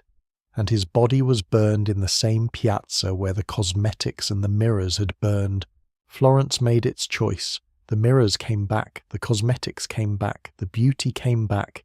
It always does. The Church's long war against beauty, against the specific kind of human beauty that manifests in the adorned, presented, carefully maintained body, was never in the end won. It was never going to be won. Because the impulse toward beauty is not a moral failing. It is not a weakness of character or a corruption of the soul. It is something much more fundamental. It is the way human beings announce their presence to each other, the way we say, "I am here." I've prepared myself for this encounter with you. I've brought my best self to this moment. That impulse is not something an institution can legislate out of existence. The medieval church tried with considerable energy and genuine conviction for 500 years, and the women of medieval Europe looked at the prohibitions and the condemnations and the theological arguments and the preachers in their pulpits, and they went home and applied their rose water and their safflower rouge and their carefully prepared hair rinses. Not in defiance exactly, not as a political act necessarily, simply as women who had bodies and lived in the world and wanted to meet that world in a way that felt like themselves. That is not sin. That is just being human. So that is the church and beauty. 500 years of magnificent contradiction, of cathedrals and condemnations, of incense and prohibition, of monk-grown roses in the jars of women the monks were supposed to be redirecting toward God, of Christine de Pizan writing by candlelight making the argument that needed to be made, and of Savonarola's bonfire and its aftermath and what Florence chose when it was given the choice. Now, we're approaching the end of our journey through medieval beauty. We have 2 chapters left, and in our next chapter I want to do something we have not quite done yet in this series. I want to go inside one of these preparations, literally inside into the kitchen, into the still room, into the space where these things were actually made. Because we have been talking about what medieval women used on their faces and their hair and their skin, but we have not talked much about where those preparations came from before they were used, who made them, how they were made, what a medieval woman's beauty preparation space actually looked like, and what it smelled like, and why once I describe it to you, you might find it surprisingly recognizable. That is where we're going next. Close your eyes for a moment. Actually, maybe keep them open since you are watching this. But I want you to try something. I want you to imagine a smell. Not a single smell, but a layered one. Something warm and slightly sharp underneath the alcohol-forward note of something being distilled a faint chemical brightness that catches at the back of the throat. Over that, something floral and green and cooling rose petals steeped in water lavender stripped from its stalks, the crushed herb freshness of rosemary rubbed between fingers. And underneath everything, something earthier, beeswax melting slowly in a small pot, tallow rendering faintly animal, faintly sweet, the dry dustiness of ground minerals, chalk perhaps, or the white powder of a preparation being sifted fine. That layered smell is the smell of a medieval still room, and it is where everything we have discussed in this series was actually made. The still room, or the stillatory as it was sometimes called, was one of the most important working spaces in a medieval great house. Not the kitchen, which everyone knows about. Not the great hall, which everyone talks about. The still room. A separate chamber usually positioned away from the main living quarters, with its own hearth and its own equipment and its own particular atmosphere of concentrated purposeful work. In the largest noble households, the still room had its own dedicated staff. A still room mistress who oversaw the production of everything from medicinal preparations to preserves, to cosmetics to cleaning compounds. Women who worked under her learning the processes, tending the fires, managing the equipment. And the equipment itself was remarkable. Not in a museum sense, not grand or obviously impressive, but remarkable in what it could do. The centerpiece of the still room was the alembic. An alembic is a distillation apparatus, a vessel for heating liquid and capturing the vapor that rises from it, then condensing that vapor back into liquid form. The design had been refined by Arab chemists during the Islamic Golden Age of the 8th through 13th centuries.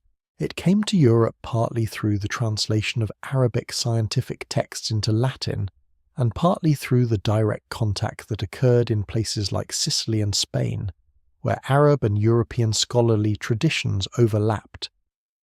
By the 12th century, distillation equipment was present in apothecaries and in the still rooms of large households across much of Europe, and what it produced distilled waters, essential oils, alcohol-based preparations, transformed what was possible in both medicine and cosmetics. Rose water, for instance. Real medieval rose water, not the diluted commercially produced version we know today, but the concentrated, fragrant, genuinely potent rose water, produced in a still room. Alembic was made by loading fresh rose petals into the still-adding water, heating slowly and capturing the vapour that carried with it the essential oils of the petals.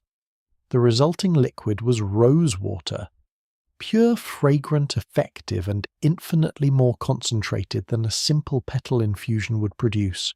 This was the rose water that went into the skin preparations, the hair rinses, the lip balms, the tooth powders, the hand creams, made in-house in significant quantities by women who understood the process well enough to produce consistent results. The scale of production in a large noble household was considerable. We're not talking about a woman making a small batch of face cream for personal use. We're talking about an operation that produced supplies for an entire household, sometimes dozens of people across a full year. Household accounts that survive from the 14th and 15th centuries in England and France give us detailed records of what was produced and in what quantities. Gallons of rose water, pounds of beeswax divided between candles and cosmetic preparations, quantities of lavender oil, of violet water, of herb-infused preparations for various uses. The production of these materials was treated with the same seriousness as the production of preserved foods or medicinal preparations, because in the medieval household the three were not clearly separated. A preparation that soothed sunburned skin was also a preparation that kept skin healthy. A tooth powder that whitened was also a tooth powder that reduced inflammation. The cosmetic and the medicinal were, as we noted in our chapter on the Trotula, the same category of thing, and they were made in the same room by the same hands with the same seriousness. I want to walk you through the actual process of making one specific preparation from raw materials to finished product, because I think the concreteness of it brings this world to life in a way that general description cannot. Let us make the medieval equivalent of a moisturizing face cream. The Trotula and various household manuals describe several versions of this preparation, and they share a basic structure. You begin with your base, beeswax and a fat typically rendered animal fat cleaned of its impurities by heating and straining, sometimes replaced in more expensive preparations with almond oil or olive oil. The beeswax is melted in a small pot over gentle heat. Too hot and the wax burns, turning brown and losing its smooth quality.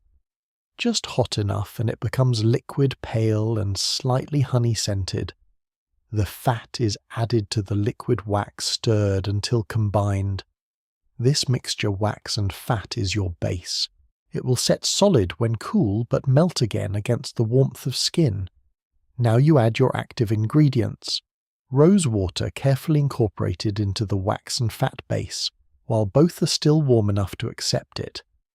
This is actually technically demanding water and fat do not naturally combine, and getting them to form a stable emulsion requires patience and a particular technique of slow, continuous stirring as the mixture cools. A medieval woman who could reliably produce a stable emulsion was doing something that took genuine skill to learn.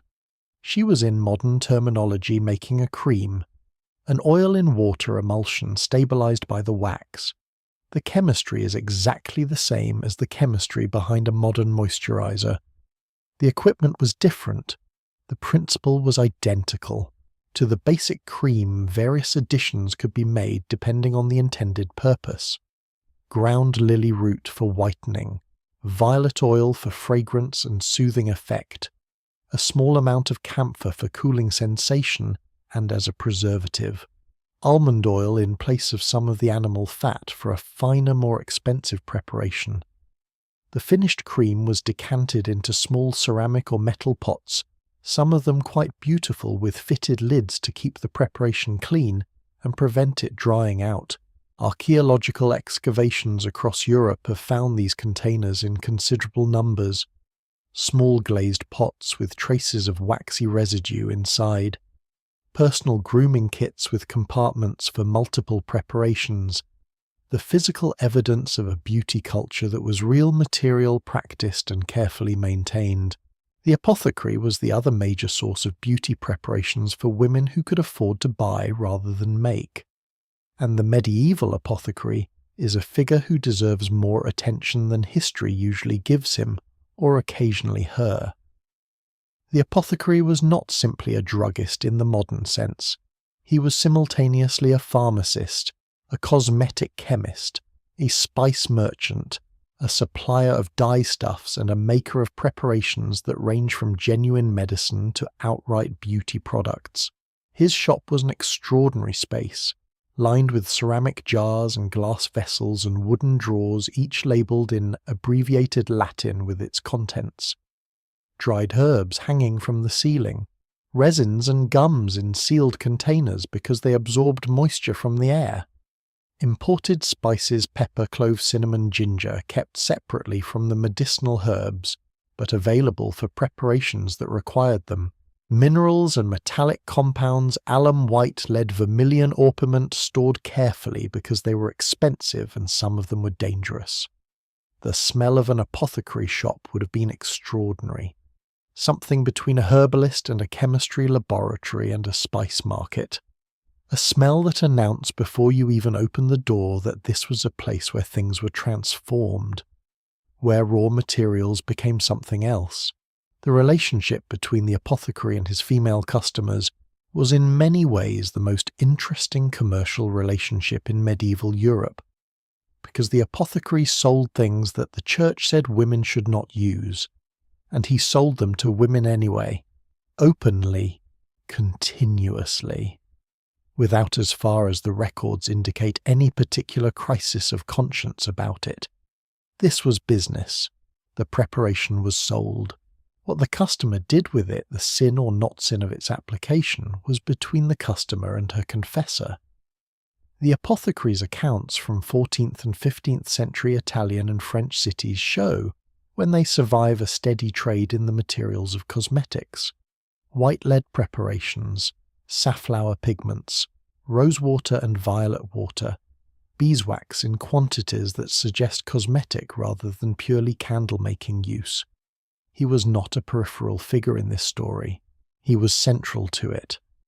Without the apothecary, the medieval beauty culture we've been exploring simply could not have existed at the scale it did. Can I ask you something that I find genuinely interesting to think about? When you buy a moisturizer today, or a lipstick, or a foundation, or any personal care product, do you think about who made it? I mean really made it. The chemist who developed the formula, the person on the production line who filled the containers, the supply chain that brought the ingredients from wherever they were grown or synthesized to the factory where they were combined. Probably not, because the product arrives in a sealed labeled container and the process that produced it is entirely invisible. In medieval Europe, the process was much more visible. You might have been there when the rosewater was distilled. You might have watched the beeswax melt. You might have known the apothecary by name, known which preparations he made himself, and which he sourced from elsewhere, known whether his white lead was pure or cut with chalk. The relationship between the product and its production was intimate in a way that ours almost never is.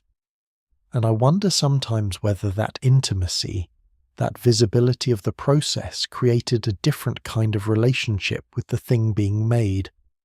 Whether knowing how something was made changed how it was used. Whether beauty prepared by your own hands in your own stillroom felt different from beauty purchased and brought home in a jar. I think it probably did. There is a specific stillroom tradition that I want to tell you about because it connects the medieval production of beauty preparations to a much longer story about women and knowledge and the transmission of practical expertise, the stillroom book. In households across England and France and Germany from the 13th century onward, there was a tradition of maintaining a written record of the preparations made in the stillroom.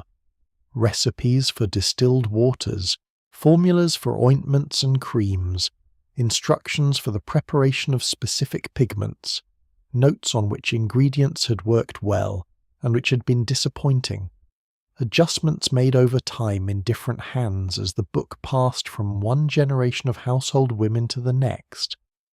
These books were practical documents. They were not written for publication.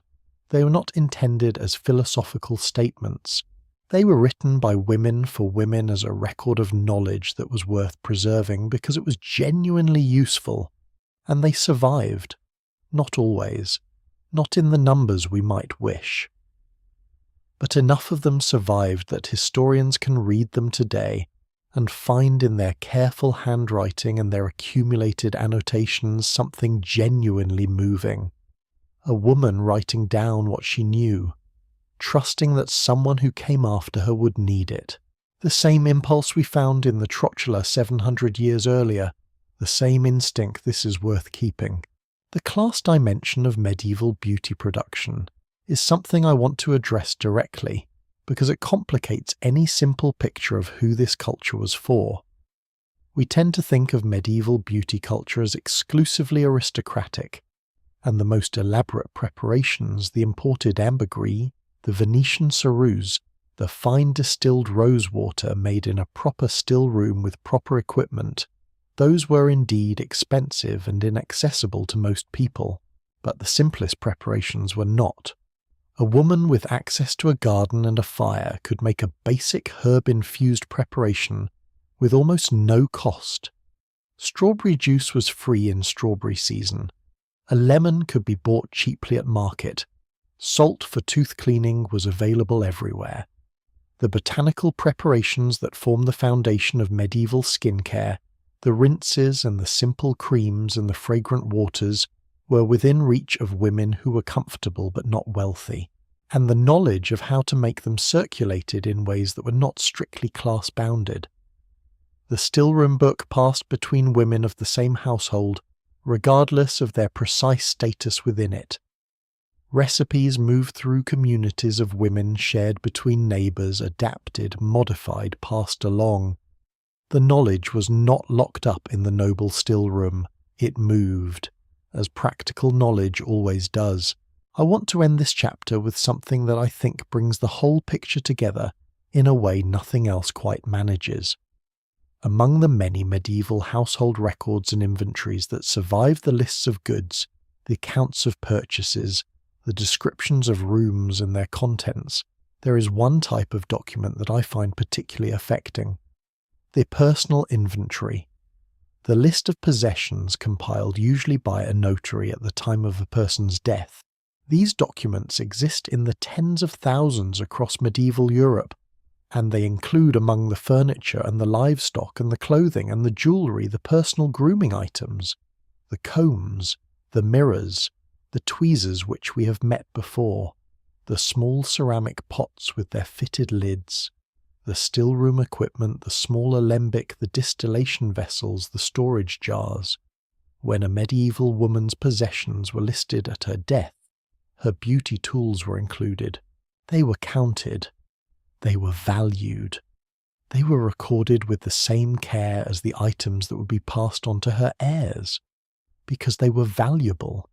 Not only in the monetary sense, though some of them, a fine silver mirror, a set of carved ivory combs, were genuinely expensive, but valuable in the sense that they had been used, that they had been part of a daily practice, a daily ritual of self-preparation that had structured the beginning of every morning for years. The woman who owned those small pots had made what was in them, had applied it to her face, had looked at herself in the mirror, had walked out into whatever world was hers to navigate. And when the notary came to list what she had left behind, he wrote down the pots, he wrote down the mirror, he wrote down the combs, as if he understood, or perhaps simply because it was his job to record everything that these things had mattered. So that is the still room. That is the space behind the beauty, the warm, fragrant, skillfully managed room where the preparations were made, the knowledge was kept, and generation after generation of women added their hands and their experience to an accumulating tradition. It is not a glamorous space exactly. It is a working space. But all the glamour that appeared in the great hall, in the court reception, in the painted portrait, it started here. With a fire and a pot and a woman who knew what she was doing. We're almost at the end of our journey, one chapter left. And in that final chapter, I want to do something different from everything we have done so far. I want to step back from the specific preparations and the specific practices and the specific historical figures. I want to look at the whole picture, all 12 chapters, all those women, the plucked hairlines and the painted faces and the fragrant pomanders and the distilled rose water and the carefully copied recipes. And I want to ask the question that I think this entire series has been building toward. What does all of this tell us, not just about medieval Europe, but about us, about what beauty has always meant, about why it persists through every prohibition and every danger and every era that tells people they should not care so much about how they look, about what it means to be human in a body, in a world, in a specific moment in time. That conversation is the last thing we have left to do together, and I think it is the most important one. We have come a long way together. 11 chapters, hundreds of years of history, dozens of women whose names we know, and thousands whose names we do not. And I want to begin this final chapter the way I want to end it, with honesty, with something that I have been thinking about since the very beginning of this series, something that has been sitting quietly underneath every preparation we have discussed, every recipe we have visited, every woman we have met along the way. Here it is. The question that started all of this for me, the one I kept returning to as I went deeper and deeper into this research, was not actually about medieval beauty. It was about beauty itself, about why it matters so much, about why across every culture and every century and every set of social conditions, human beings keep reaching for it, keep spending time on it, keep accepting discomfort for it, keep building elaborate systems around it, keep writing books about it and condemning it and practicing it in secret and defending it and then condemning it again. Why? What is it that beauty is actually doing? Medieval Europe, I think, gives us an unusually clear answer, because in medieval Europe the stakes were explicit in a way they are often not today. Let us look at the whole picture one more time. We began with the forehead, that carefully plucked, deliberately shaped high forehead that medieval women spent hours creating, pulling out individual hairs with bronze tweezers, applying caustic pastes to their own skin, sculpting the most visible feature of their face into something that announced before a word was spoken exactly who they were and where they stood in the world. The forehead said, "I am refined. I am educated. I do not work in fields. I am a person whose mind is visible, whose inner life is worth displaying, whose face is a canvas worth attending to." All of that communicated in a hairline. Then the face itself, that pale, smooth, luminous face achieved with preparations that contained white lead and vinegar, that built up over years into something that was slowly, methodically damaging the very skin it was meant to beautify. The pale face said, "I do not labour under the sun. My days are spent in rooms, in company, in the kinds of activities that leave no mark on the skin except time itself. I am not marked by necessity. I am marked only by choice. The fragrance, those extraordinary pomanders of ambergris and musk and civet worn close to the body, changed the olfactory atmosphere of every room a wealthy woman entered. The fragrance said, I have resources beyond what is needed for survival. I have reached into the farthest corners of the known world, the intestines of whales, the glands of deer, the night-hunting cats of distant continents, and brought back their most intimate essences, and I wear them because I can. The hair dyed with saffron and vine ash, and occasionally arsenic, dressed and hidden and tended, and passed through the careful hands of women who knew what they were doing. The teeth blackened by the very sugar that announced their owner's access to luxury, maintained and whitened and cared for with salt and charcoal and ancient methods passed down through generations. The eyes opened wide by a plant whose name meant beautiful woman and whose effects could steal the clear sight of the world. The lips and cheeks coloured in defiance of a church that said the colour was sinful, maintained in a tradition of quiet, persistent 500-year-long disobedience. And all of it made lovingly, skillfully, collaboratively in still rooms that smelled of roses and beeswax, and the particular warmth of a fire kept burning for a specific purpose. What I see when I look at all of this together is not vanity. I want to say that clearly and with conviction. What I see is language. A language without words, spoken entirely through the body. A language that medieval women had to speak fluently if they wanted to participate in the social world that surrounded them, because in medieval Europe, in a world where women could not vote, could not hold most positions of formal authority, could not sign most legal documents without a male guardian's involvement, could not enter most universities, could not preach, could not in most circumstances own property. Independently, the body was one of the few territories a woman could actually govern. Her face, her hair, her fragrance, her presentation. These were hers, and they were not trivial. They were in the specific context of the world these women lived in, among the most powerful instruments available to them. The way you looked when you entered a room determined who spoke to you, who sought your company, who considered you an ally, who considered you a potential match for their son, who took you seriously, who dismissed you. In a world that offered women very few levers, beauty was a lever, and they used it with everything they had. But I want to complicate that picture slightly because I think it would be too easy, and ultimately not quite honest, to reduce all of this to strategy, to make it purely about power and calculation and social navigation. Because the stillroom books suggest something else as well. The care in those books, the specificity of the instructions, the notes added, by different hands across generations, the recipes adjusted and refined over decades, that care is not purely strategic. It is something more personal than that.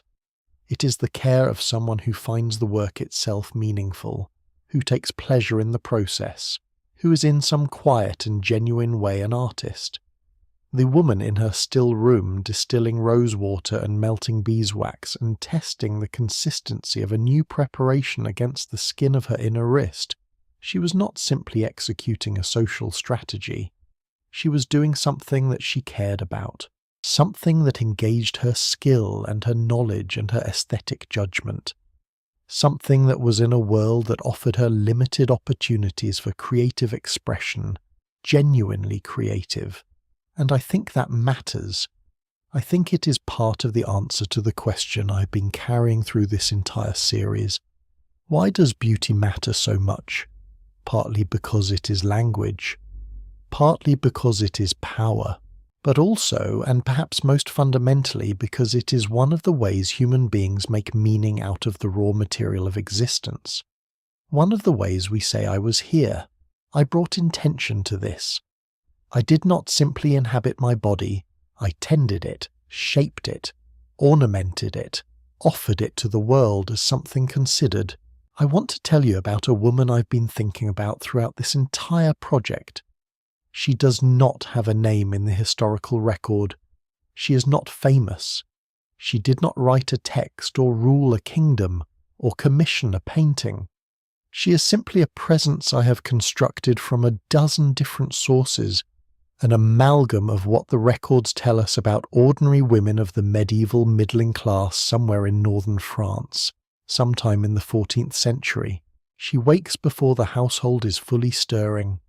The chamber is cold, it is always cold in winter, the fire having died down through the night.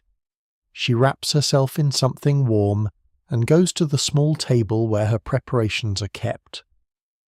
A ceramic pot of face cream made in the still room at the end of last summer, fragrant with violet oil. A small mirror, polished metal, slightly warped so that her reflection is not quite even. A comb of carved bone. She sits. She works through the morning ritual that she has performed every day for as long as she can remember. The preparation applied to her face, the hair dressed and pinned and covered, the teeth cleaned with the salt and herb powder from its small cloth packet. It takes perhaps half an hour, perhaps less. And when it is done, she looks into the warped mirror and makes the small adjustments that she always makes tilts. Her head slightly smooths a piece of hair, considers, and then she puts the mirror down. And she goes out into her day. She carries all of it with her, the cream and the fragrance and the carefully dressed hair, the way a person carries anything they have prepared well, with the quiet confidence of someone who has done the work, who has attended to the thing that needed attending to, who is ready. That woman, the one with the warped mirror and the violet cream and the half-hour of morning preparation, she is not so different from the person watching this video right now. She had the same morning ritual that millions of people have today, the same relationship with the face in the mirror, the same mixture of habit and hope and genuine care in the preparation she applied. And she lived in a world that told her repeatedly and from multiple directions that caring about how she looked was a moral failing, that the time she spent on her face was time stolen from her soul, that beauty was vanity, and vanity was sin. She did it anyway. Because beauty is not vanity. It is not a weakness or a distraction or an indulgence. It is one of the oldest and most persistent human practices in existence. It predates writing. It predates agriculture. The evidence for intentional self-adornment in the human archaeological record stretches back more than 100,000 years.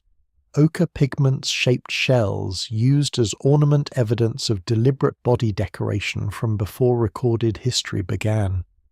We were beautifying ourselves before we were farming, before we were building cities, before we were writing anything down, before we were in any sense we can easily recognize civilized, and we have never stopped.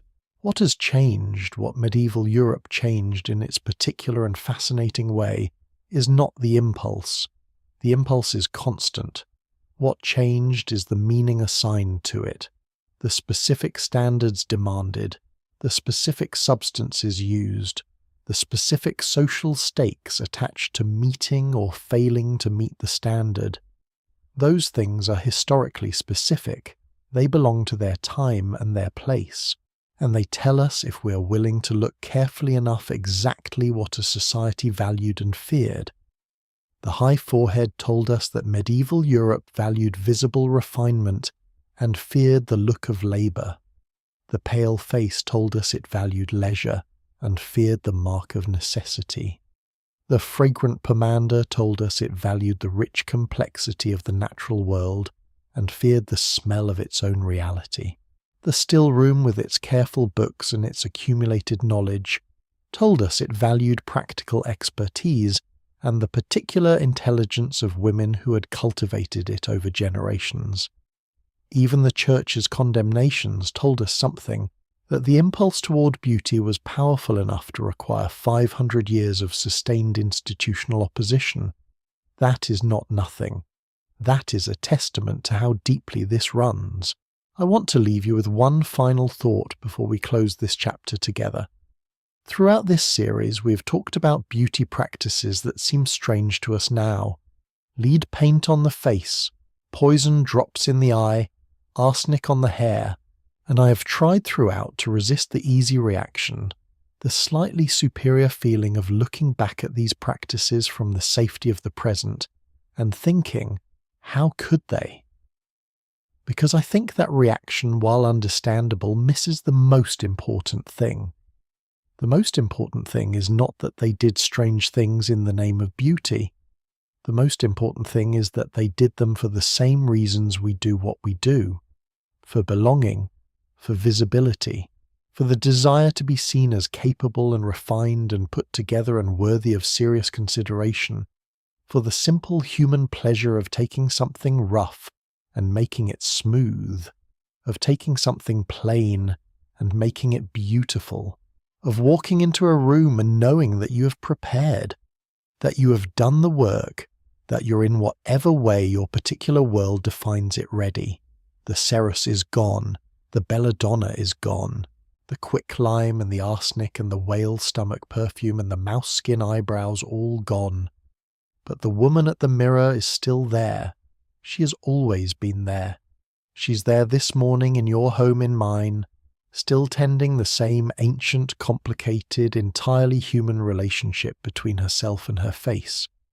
And I find that across all the strangeness and the danger and the centuries of accumulated history, I find that genuinely deeply beautiful. So that is our journey through the strange beauty traditions of medieval Europe. 12 chapters. A plucked hairline and a lead-white face. A whale's stomach and a poisonous plant with a beautiful name. A still room full of fragrant smoke and the careful handwriting of women who wanted their knowledge to survive them.